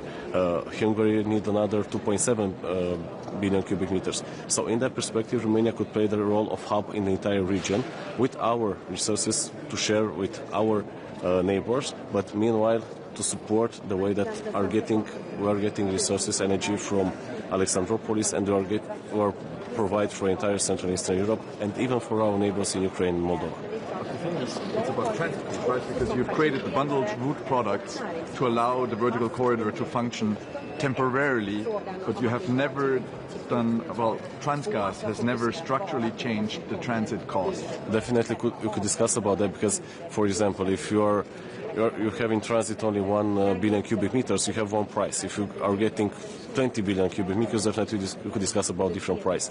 And in this moment, it's very important to set very clear what our necessity from every our neighbors to choose how much LNG will pass through our pipelines. So if we have a huge volume of that, definitely the price will decrease. And that's very clear. So in this moment, we're discussing with our neighbors, we're discussing with company from Greece and US to choose very wisely and very clear how will be the expenditure for our neighbors. And in this matter, definitely once we have a large volume of gas getting through our pipelines, the price will decrease. Okay, thank you very much. Have a nice day. Good morning. This is really important council for all the Europe. Today we'll have 3 main items on our agenda. The first one is about the general approach towards the Connecting Europe facility.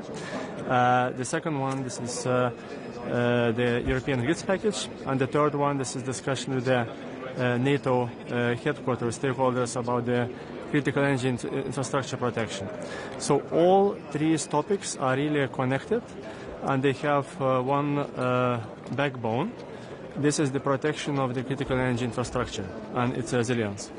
This is very important for us, for our region, and today we see that the key grounds will be delivered for the future to ensure the legal grounds for the protection of the critical energy infrastructure. So we're looking forward for the negotiations for the next MFF, and we do hope that it will be taken on board with the necessary and adequate attention.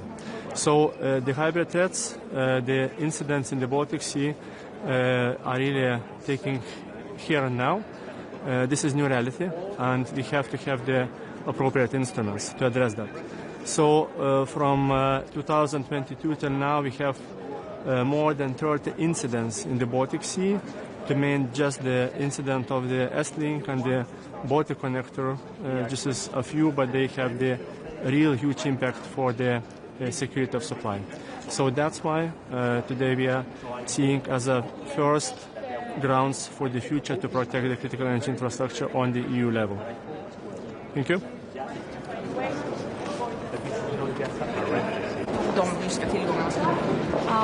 Taryba matė šiek tiek kitaip, koks yra tas galutinis sutarimas, kai kalbame apie rusiškos energetikos atsisakymą? Tai galutinis sutarimas yra būtent atsižvelgta buvo ir į Europos parlamento poziciją. Mes be abejo rėmėme tokią ankstesnį atsisakymą tiek dujų iš Rusijos teikiamų vamzdynais, tiek SGD forma. Ir svarbu, kad buvo surastas šitas kompromisas. Tai iš esmės yra kalbama apie vamzdyno dujas, apie SGD tiekimą, bet yra paankstinta ir 26 metų pabaiga yra būtent ta data, kuomet mes kalbame apie SGD tiekimo nutraukimą. Na, o tie kontraktai, kurie buvo sudaryti jau po šių metų birželio mėnesį, tai trumpalaikiai kontraktai, jie turės netekti galios jau iš esmės pakankamai greitai. Tai yra tokie pagrindiniai momentai, bet svarbu čia, kad buvo surastas sutarimas mums, aišku, žiūrint iš Lietuvos pozicijų, kadangi mes jau nebeimportuojame nei rusiškų dujų, nei naftos, nei elektros, tai svarbu, kad tuo keliu žengtų ir kitos ES šalys. Tai džiugu, kad tas paankstinimas buvo pasiektas. Naftos nėra? Naftos kol kas nėra, bet šitas klausimas taip pat sulaukė dėmesio ir buvo pasiektas toks kompromisas, kad Europos komisija parengs atskirą paketą dėl rusiškos naftos atsisakymų. Ir šiuo klausimu bus pradedama dirbti jau nuo 26 metų pradžios. Na ir tikimasi, kad tam bus jau kaip ir atskiras reglamentas, kuriame bus ir nustatytos visos sąlygos, kokiu būdu jos bus atsisakoma. Tai traktuočiau kaip tam tikrą kompromisą, bet šitas klausimas tikrai nedingo iš darbotvarkės ir džiugu, kad jis toliau bus diskutuojamas. Mes su jumis ir anksčiau, kai kalbėjome, prisiminėm, kad Vengrija yra viena iš tų pagrindinių besipriešinančių, Slovakija, turbūt galima rasti ir kitų šalių. Na, tai bus parlamento balsavimas, kur nereikia vienbalsiškumo visom, bet tuo pačiu, kiek ES mato, kad Vengrija įsitrauks į tą atsisakymą ir pritaikys savo infrastruktūrą jau nebe rusiškai energetikai, nes ir tada su jumis kalbėjom, kad jie sako, kad tai jiem neįmanoma. Na, reikia sutikti su tuo ir mes tikrai taryboje turėjome daug diskusijų, kad Vengrijos požiūris dažniausiai yra paremtas subjektyviom interpretacijom, bet ne objektyvių nepasirengimų diversifikuoti būtent importą. Tai akivaizdu, kad tiek iš pietinės krypties, tiek iš šiaurinės krypties yra pakankamai infrastruktūros ir klausimas yra turbūt esminis apie norą tą infrastruktūrą panaudoti. Tai manyčiau, kad tos esminės kovos tikėtinai yra baigtus ir tiesiog toliau bus įgyvendinimas. Tai jeigu bus kažkokių tai dar niuansų iš Vengrijos pusės, manau, kad Europos komisija tikrai turės tam tinkamus instrumentus, kad šis klausimas būtų išspręstas. Ačiū.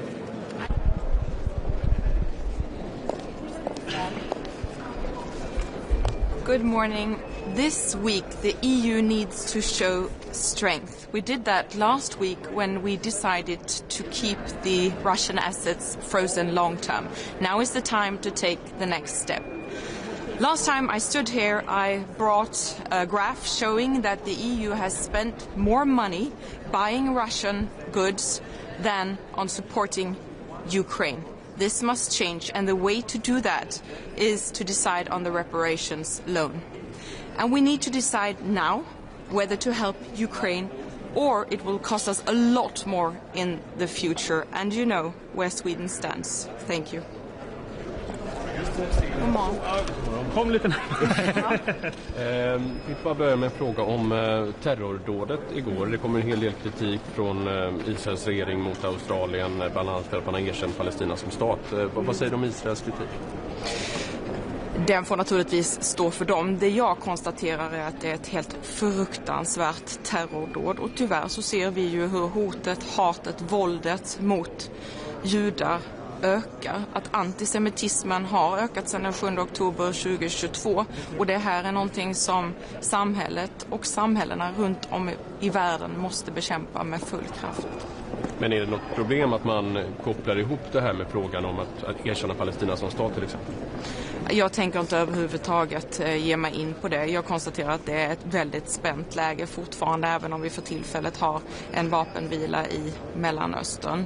Vi måste arbeta för en deeskalering och för att de här folken ska kunna leva i fred sida vid sida. Men den svenska regeringen tar den ökande antisemitismen på oerhört stort allvar. När det gäller Ukraina-stödet då, avgörande vecka den här veckan. Det är ju flera länder verkar det som, förutom Belgien, som också är skeptiska. Italien, Bulgarien, Tjeckien med flera. Hur är du oroad inför toppmötet? Det är en ödesvecka för Europa och det är dags för EU att visa styrka som vi gjorde förra veckan när vi beslutade om att de ryska tillgångarna skulle förbli frysta. Nu måste vi besluta om att också anta det här reparationslånet. Det handlar om långsiktig finansiering av Ukraina och jag är irriterad över att det är så många länder som fortsätter att krångla och sätta sig på tvären. Det innebär ju i förlängningen, om vi inte lyckas med detta, att det kommer fortsätta vara en mycket skev finansiering av Ukraina. Det vill säga att ett fåtal länder kommer att behöva fortsätta bära den bördan. Det låter på dig då som att det inte är säkert att det blir ett beslut om den här typen av reparationslån till Ukraina den här veckan. Min uppfattning är att det måste bli det. Och det är viktigt att EU också visar den styrkan som ett sådant beslut skulle innebära. Men det är ju uppenbart att det är en lång väg kvar. Det kommer att krävas mycket förhandlingar och jag förväntar mig mycket hårt arbete, inte minst från kommissionen. Hur omfattande garantier är Sverige beredda att gå med på? Den modell som har diskuterats är ju en uppdelning utifrån BNP.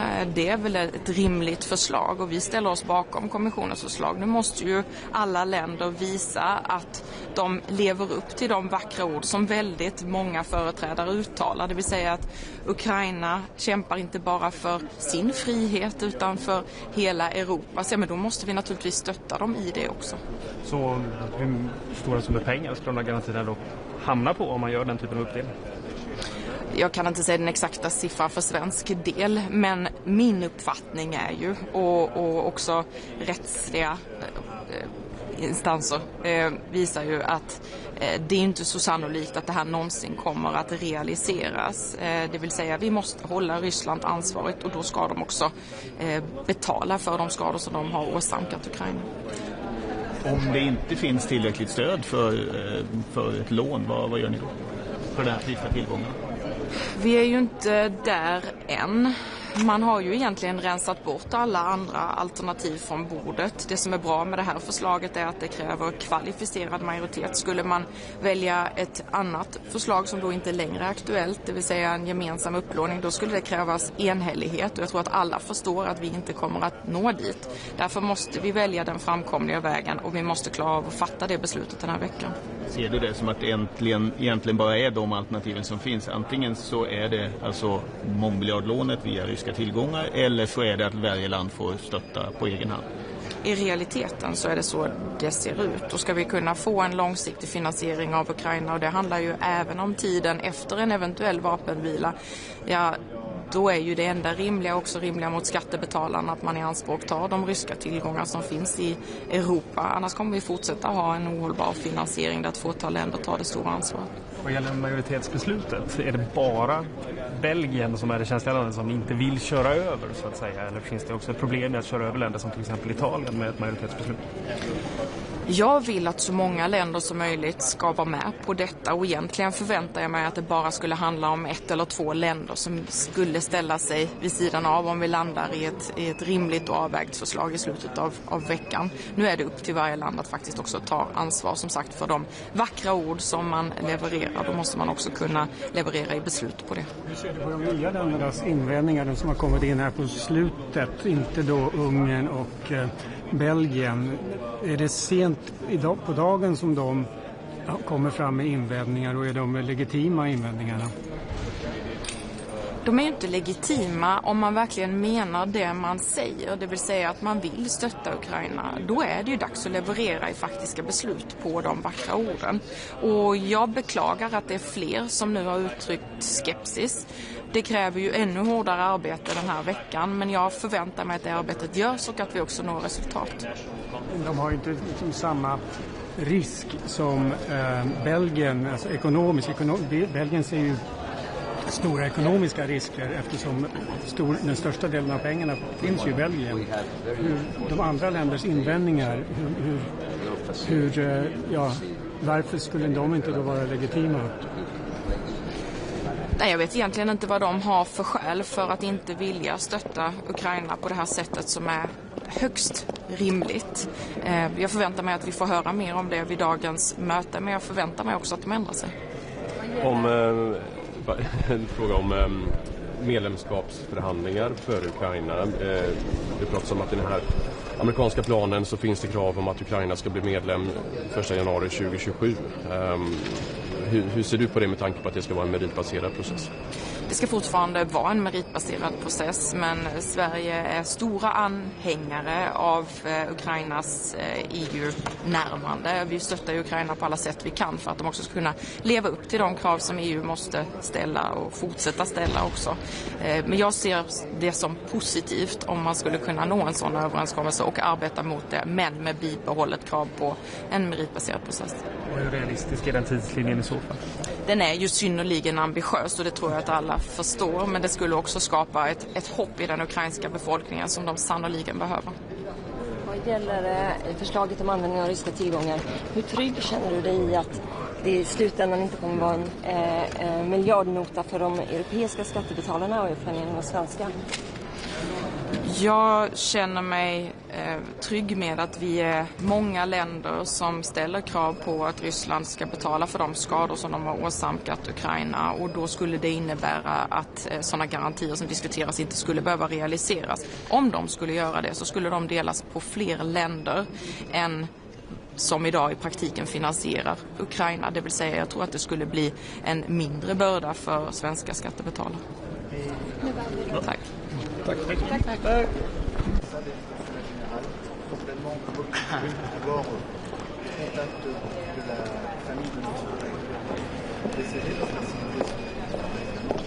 Jó reggelt, miniszter! Jó reggelt, csokkolom, jó reggelt mindenkinek! Állunk, ön hogy látja az esélyeket akár a tárgyalásokról, akár Ukrajna finanszírozásáról, és lenne még egy kérdésem, személyesebb egy kicsivel. Nagyon éles hangú szóváltása volt a közösségi felületeken a lengyel kollégájával. Itt most személyesen is találkozhatnak. Arra lát-e esélyt, hogy legalább ezeknek egy részét tisztázzák? Köszönöm szépen! Hát nézd, Brüsszel újabb 80 000 milliárd forintot akar elküldeni Ukrajnába. Ebből egy olyan 46 000 milliárd forint Ukrajna felfegyverzésére menne. Nyilvánvalóan ez teljesen ellentétes a magyar emberek és Magyarország érdekével. Egy ilyen intézkedés a háború újabb meghosszabbításához vezetne. Egy ilyen intézkedés újabb több 10 vagy 100 000 áldozatot követelne, további pusztításokat hozna. Ráadásul az a tény, hogy az Európai Unió a saját szabályait nevetségessé téve egyébként az orosz vagyon lefoglalásából akarja előteremteni ezt a 80 000 milliárd forintot, ezzel egy olyan eszkalációs kockázatot okoz, amihez foghatót az elmúlt 2-3 évben nem nagyon láttunk. Ugyanis az orosz vagyon befagyasztása, illetve az orosz vagyon befagyasztása után az orosz vagyon felhasználása az egy olyan háborús provokáció, amihez fogható súlyosságú még az elmúlt 2-3 évben sem volt.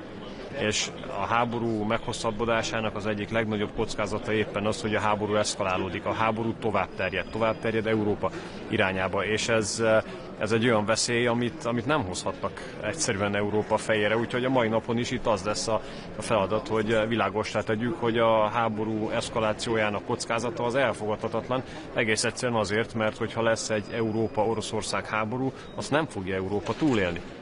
És ezért meg kell akadályozni egy ilyen háborúnak a kirobbanását. Ami Sikorszky kollégát illeti, hát nézze, ő háborúpárti, én békepárti vagyok. A lengyel kormány háborúpárti, a magyar kormány békepárti. Ebből fakad minden konfliktus, és mindaddig, amíg ők háborúpártiak, mi meg békepártiak vagyunk, addig nem nagyon látok megegyezésre lehetőséget. Minister, you previously announced a lawsuit against REPowerEU. How do you rate your chances that you will succeed in this lawsuit, and when will you file it? Well, actually, we have made a decision together with Slovakia that we are combining our efforts. The legal works have basically been completed. So once the decision is being announced officially, then we have the legal opportunity to file this lawsuit, and we're going to do it as soon as it is legally possible. We do believe that the European Union has broken its own regulations with this measure, given the fact that the Treaty of the European Union speaks very clearly about the fact that putting together a national energy mix is a national competence, which is now going to be, or would be, violated with Repower. Plus this measure goes totally against the own impact assessment of the European Commission. Plus this measure would put the energy security of Hungary at risk, and this is something that we cannot accept. Okay. Köszönjük szépen, jó munkát, viszontlátásra, csokolom.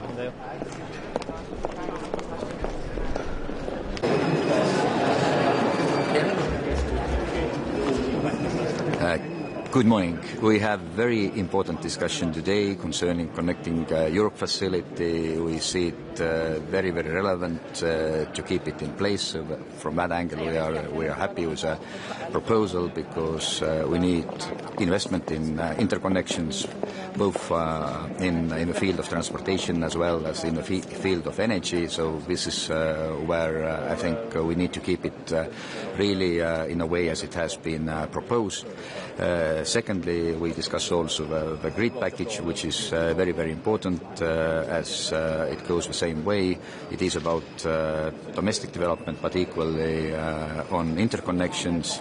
It is also about the security of energy grid because it needs to be protected from cyber attacks, from physical attacks, and this is where, of course, we have learned it firsthand 1 year ago when a vessel linked to the Russian shadow fleet damaged the interconnector between Finland and Estonia, which cost in total 200 millions in damages and higher electricity prices.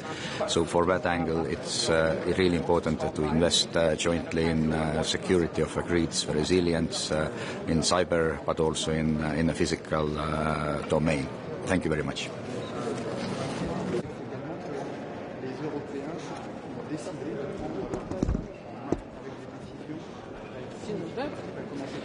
Dzień dobry. Jest ok? Szanowni Państwo, dzisiaj ostatnie spotkanie Rady Energetycznej przed świętami i ostatnie w tym roku. Agenda jest bardzo ciekawa. Będziemy rozmawiać przede wszystkim o Connecting Europe Facility. Tutaj Polska zawsze była mocno zaangażowana i czerpaliśmy z unijnych środków. Kolejne finansowanie, więc to dobre rozwiązania. Z drugiej strony, z perspektywy polskiej, zwracamy też uwagę Komisji Europejskiej na to, że jesteśmy trochę w innej sytuacji niż lata temu. Nasza wschodnia granica jest dzisiaj granicą, gdzie obok toczy się wojna. W związku z tym rozmawiamy również o budowie infrastruktury międzysystemowej, która pozwoli między innymi na przykład na dostawy ropy na potrzeby dual use. Stąd chcemy przekonywać Komisję do tego, żeby rozmawiać o tym, żeby to finansować również ze środków unijnych. Kolejny element, który dzisiaj będzie dyskutowany, to grid package. Komisja przekazała swoje plany. Będziemy dzisiaj mieli dyskusję na ten temat. Wiemy, jak ważne jest zwiększanie połączeń międzysystemowych pomiędzy krajami Unii Europejskiej po to, żeby rozwijać europejski rynek energii. Natomiast zawsze wskazywaliśmy, że musimy znaleźć odpowiedni balans pomiędzy łączeniem rynków, a tym, co krajowe i będziemy sprzeciwiać się centralizowaniu rozwiązań, centralizowaniu planowania sieci bez odpowiedniego uwzględnienia, jak te plany centralne będą uwzględniać rozwój sieci krajowej i finansowanie tych sieci krajowych przez tych, którzy płacą taryfy w kraju. Kolejny istotny element dzisiaj na agendzie to CBAM. Mamy polski punkt na agendzie, gdzie wskazujemy na istotny problem do rozwiązania. Import operatorski pomiędzy Polską a Ukrainą, który odbywa się codziennie, który ze względu na sytuację w Ukrainie jest bardzo niezbędny, nie może być obłożony dodatkowymi kosztami, więc oczekujemy tutaj od Komisji pochylenia się nad tym problemem i zaproponowania rozwiązania. I czwarty, również bardzo istotny element, o którym chciałbym wspomnieć, to jest prezentacja Komisji NATO dotycząca podejścia do rozporządzenia metanowego. Chodzi przede wszystkim o kwestię importu gazu LNG do Europy, ale także kwestie krajowych producentów. Tutaj jesteśmy za bardzo pragmatycznym podejściem. Uważamy, że w pierwszej kolejności trzeba po to, żeby zabezpieczyć przewidywalność prawa, zobaczyć, co można zrobić w trakcie implementacji rozporządzenia, żeby dokonać jego wdrożenia w taki sposób, żeby te problemy, które się pojawiają, móc rozwiązać, a ewentualnie w drugiej kolejności myśleć o zmianach tego rozporządzenia w ramach pakietów simplifikacji. Jeśli chodzi o CBAM, który wchodzi od nowego roku, to my chcemy, żeby od nowego roku te wyłączenia dotyczyły Polski i Ukrainy? Chcemy, żeby jak najszybciej te wyłączenia weszły w życie, dlatego że oczekujemy rozwiązania, które pozwoli na to, żeby Ukraińcy nie musieli ponosić dodatkowych kosztów związanych z eksportem energii do Unii Europejskiej. Czy mógł Pan trochę bardziej to wyjaśnić? Czyli Ukraińcy produkują energię, eksportują ją do Polski, tak? Bo mają jej nadmiar. I z tego tytułu my płacimy ten podatek, czy oni płacą, tak? To jest związane z tym, że wchodzi rozwiązanie, które jest rozwiązaniem o charakterze systemowym. Natomiast my tutaj rozmawiamy o wyłączeniu specyficznym. Rozmawiamy o wyłączeniu takim, które dotyczy eksportu energii, który ma charakter operatorski. Sieć energetyczna działa w sposób bardzo dynamiczny i w sytuacji, w której jest nadmiarowa produkcja, a nie ma możliwości uplasowania tej energii na rynku, dochodzi do tak zwanego eksportu operatorskiego. My tą energię w Polsce przyjmujemy. My czasami też energię na Ukrainę eksportujemy z Polski w sytuacji, w której takie problemy ma polski operator. To jest standardowa procedura. Chcemy, żeby ta standardowa procedura wymiany operatorskiej, która nie jest klasycznym eksportem energii, była wyłączona spod obowiązywania właśnie tego CBAM-u, po to, żeby strona ukraińska przede wszystkim nie musiała ponosić dodatkowych kosztów związanych z zapewnieniem bezpieczeństwa pracy systemu, bo ten eksport energii międzyoperatorski tak naprawdę zabezpiecza bezpieczeństwo pracy systemu ukraińskiego. Ale dzisiaj ma być decyzja? The EU is pushing for a lot more control over grid planning. They want 25% of your domestic congestion revenues. Do you welcome this push? So actually, we're analyzing what the Commission has proposed.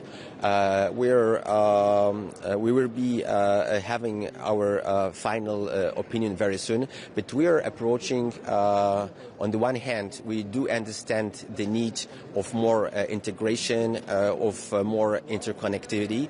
On the other hand, we're of the opinion that you cannot separate the discussion at the EU level and the central grid planning of what is happening at the lower levels.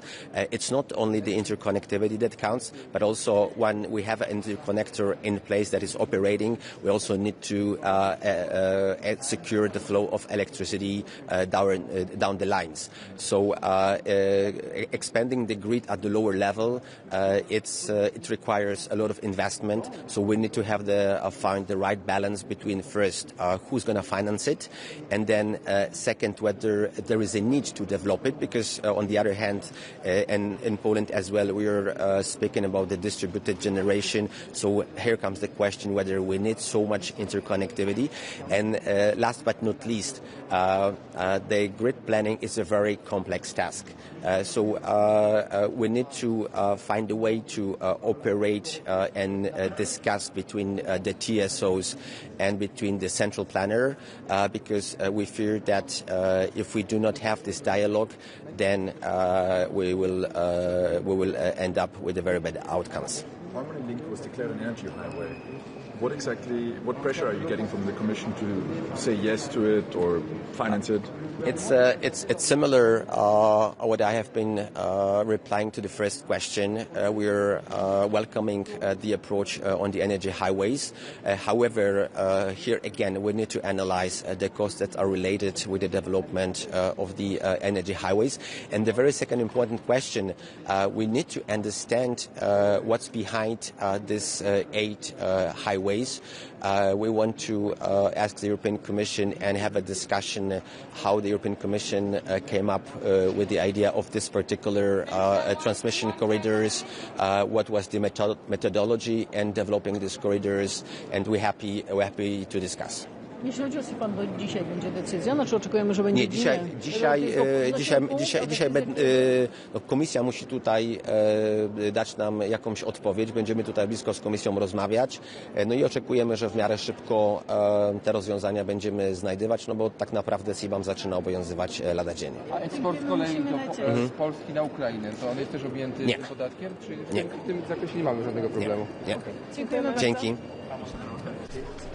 Qui est toujours présent, mais que les autorités syriennes travaillent. Bueno, muy buenos días.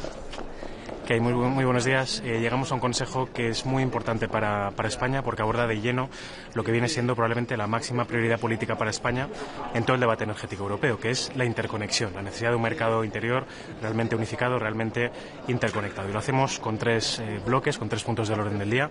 Primero, el Grids Package, el paquete de redes que presentó la Comisión la semana pasada. En segundo lugar, con financiación, el Connecting Europe Facility, que esperamos que llegue hoy para orientación general, que se apruebe hoy en el Consejo.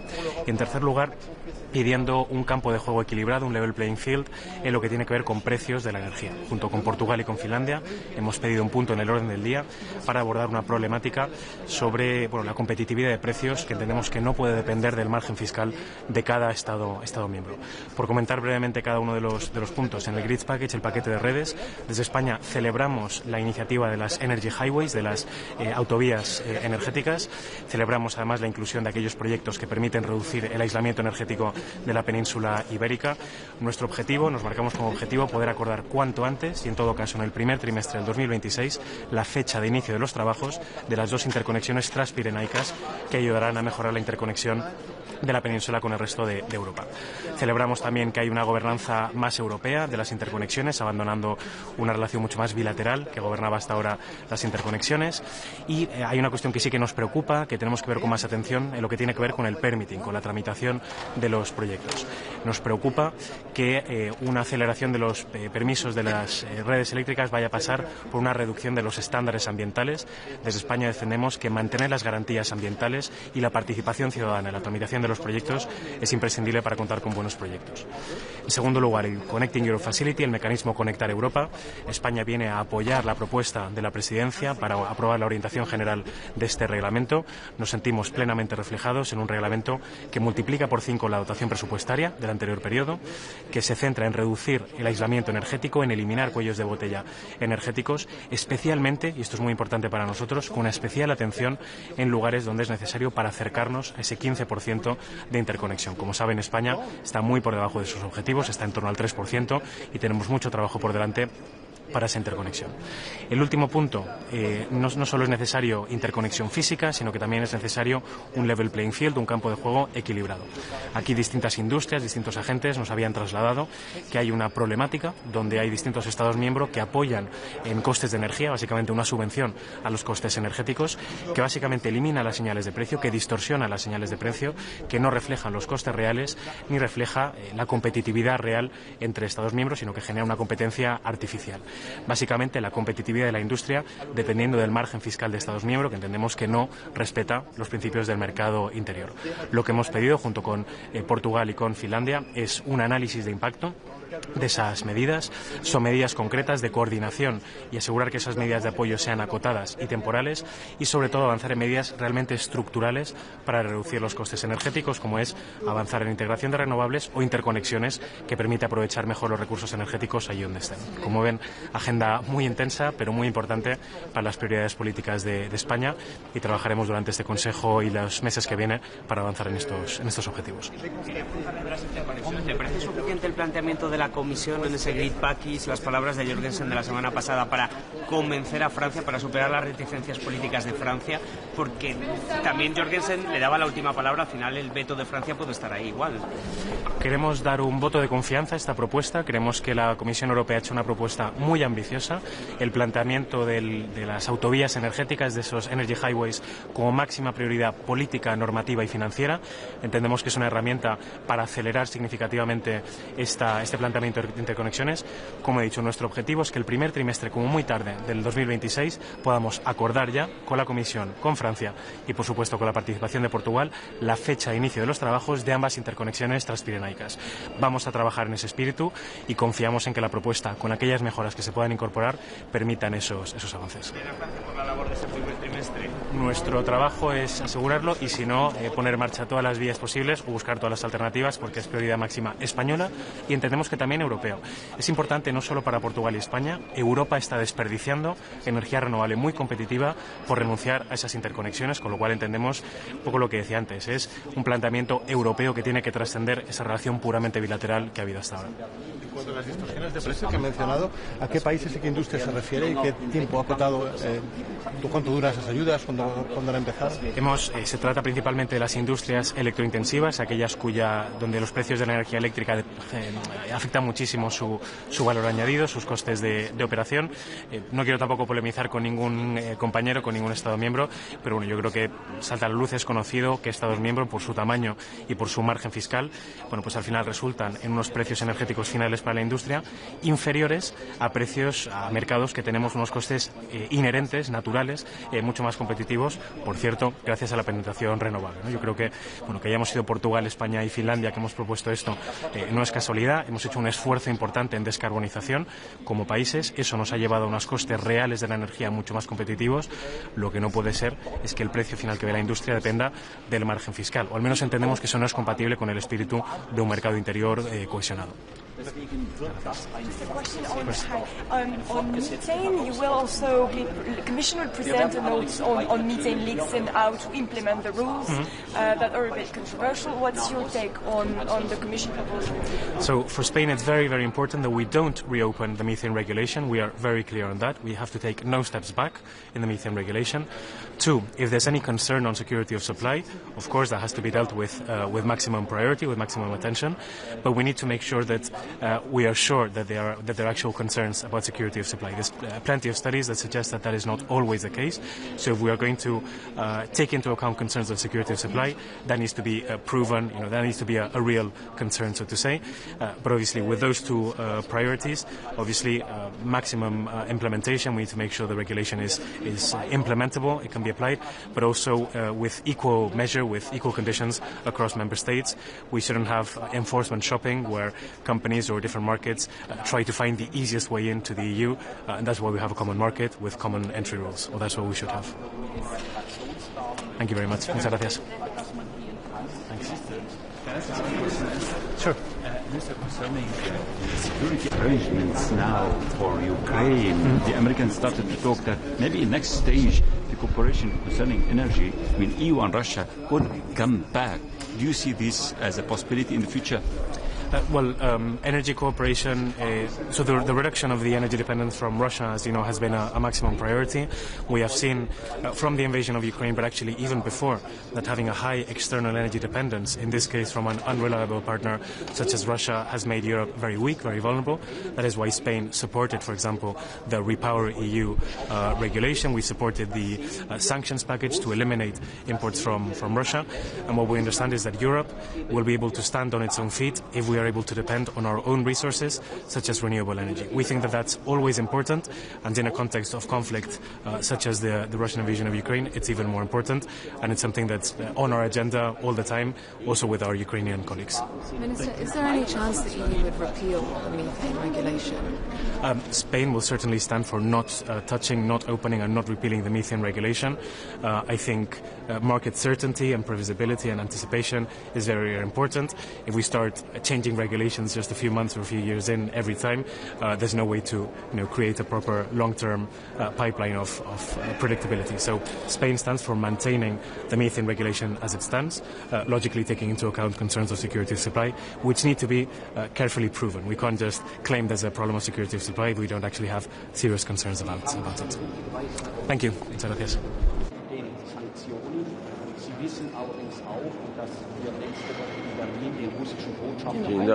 Dzień dobry Państwu. Dzisiejsze posiedzenie Rady do Spraw Zagranicznych Unii Europejskiej, głównie 3 tematy. Oczywiście sytuacja w Ukrainie, Ukraina, która walczy z agresją Rosji, perspektywy rozejmu lub pokoju. Po drugie, sytuacja na Bliskim Wschodzie, zwłaszcza w strefie Gazy oraz w Syrii. I po trzecie, dyskusja na temat stosunku Unii Europejskiej do Chin. To, co jest ciekawe i nie tylko ciekawe, ale ważne, połączą się z nami przedstawiciele do spraw rozmów pokojowych zarówno na Bliskim Wschodzie, jak i w Ukrainie prezydenta USA Donalda Trumpa, czyli panowie Witkow i Kushner, i będą rozmawiali z ministrami spraw zagranicznych Unii Europejskiej. To jest ważne, bo to pokazuje, że Amerykanie, którzy nie zawsze mają takie podejście, w tej sytuacji chcą rozmawiać z Europejczykami. Nie tylko, jak wiecie doskonale Państwo, dzisiaj osobiście w Berlinie, co też jest niezwykle ważne, tam będzie pan premier Donald Tusk, ale też z właśnie Radą do Spraw Zagranicznych Unii Europejskiej, z wszystkimi ministrami spraw zagranicznych. No dzisiaj ja akurat reprezentuję Polskę w randze wiceministra. To jest ważne, bo to pokazuje, że Europa jest w tych rozmowach i Europa jest nie tylko przez Ukrainę, ale też przez sojuszników amerykańskich traktowana poważnie i podmiotowo. Jeśli chodzi o wizytę kilku europejskich przywódców w Berlinie, w tym premiera, myśli pan, że to już taki stały punkt będzie, że to Europa przejmuje już teraz te rozmowy, czy to może być Myślmy realistycznie. Tym brokerem rozmów pokojowych są i pozostaną Stany Zjednoczone. Bez administracji Donalda Trumpa nic by się nie działo, to tylko Donald Trump i jego ekipa są w stanie pośredniczyć między Ukraińcami a Rosjanami. Rozmowy pokojowe w tej chwili dotyczą głównie 3 rzeczy. Po pierwsze terytorium. Czy i ile Ukraina będzie musiała ustąpić, na jakich prawnych zasadach. Tutaj wspieramy jednoznacznie Ukrainę, ponieważ to Ukraina ewentualnie musi być gotowa na trudne decyzje w sprawie terytorium. Naszym zdaniem oczywiście agresor nie może być nagradzany, czyli nie może żaden plan rozejmu czy pokoju mówić o tym, że na trwałe Ukraina oddaje swoje suwerenne terytorium Rosji. Po drugie, to jest rozmowa o finansowaniu dalszym Ukrainy i dzisiaj będziemy o tym rozmawiać oczywiście na Radzie Europejskiej. Pod koniec tego tygodnia będą ostateczne decyzje. Polska nadal uważa oczywiście, że to powinna być swego rodzaju pożyczka z użyciem rosyjskich zamrożonych aktywów, ale jak wiemy, tu są różne opinie i są kraje, które są temu przeciwne. Zobaczymy, czym to się zakończy. Ale finansowanie na najbliższe miesiące, a być może na najbliższy rok wysiłku wojennego Ukrainy absolutnie musi być znalezione. I jak doskonale wiemy, to finansowanie będzie po stronie Europy, a nie po stronie Stanów Zjednoczonych. I wreszcie 3. punkt dotyczący pokoju w Ukrainie to są gwarancje bezpieczeństwa. I tutaj z tego, co słyszymy pozycje Ukrainy z jednej strony, Stanów Zjednoczonych z drugiej i Europy z trzeciej są coraz sobie bliższe. Oczekujemy na dobre wiadomości, ale one będą przekazane, jeśli w ogóle już tak wcześnie jak w tym tygodniu, to dzisiaj w Berlinie. Jeśli można, pytanie krajowe o wizytę prezydenta Zełenskiego w Warszawie. Czego rząd spodziewa się po tej wizycie i czy dobrze, że do niej dochodzi?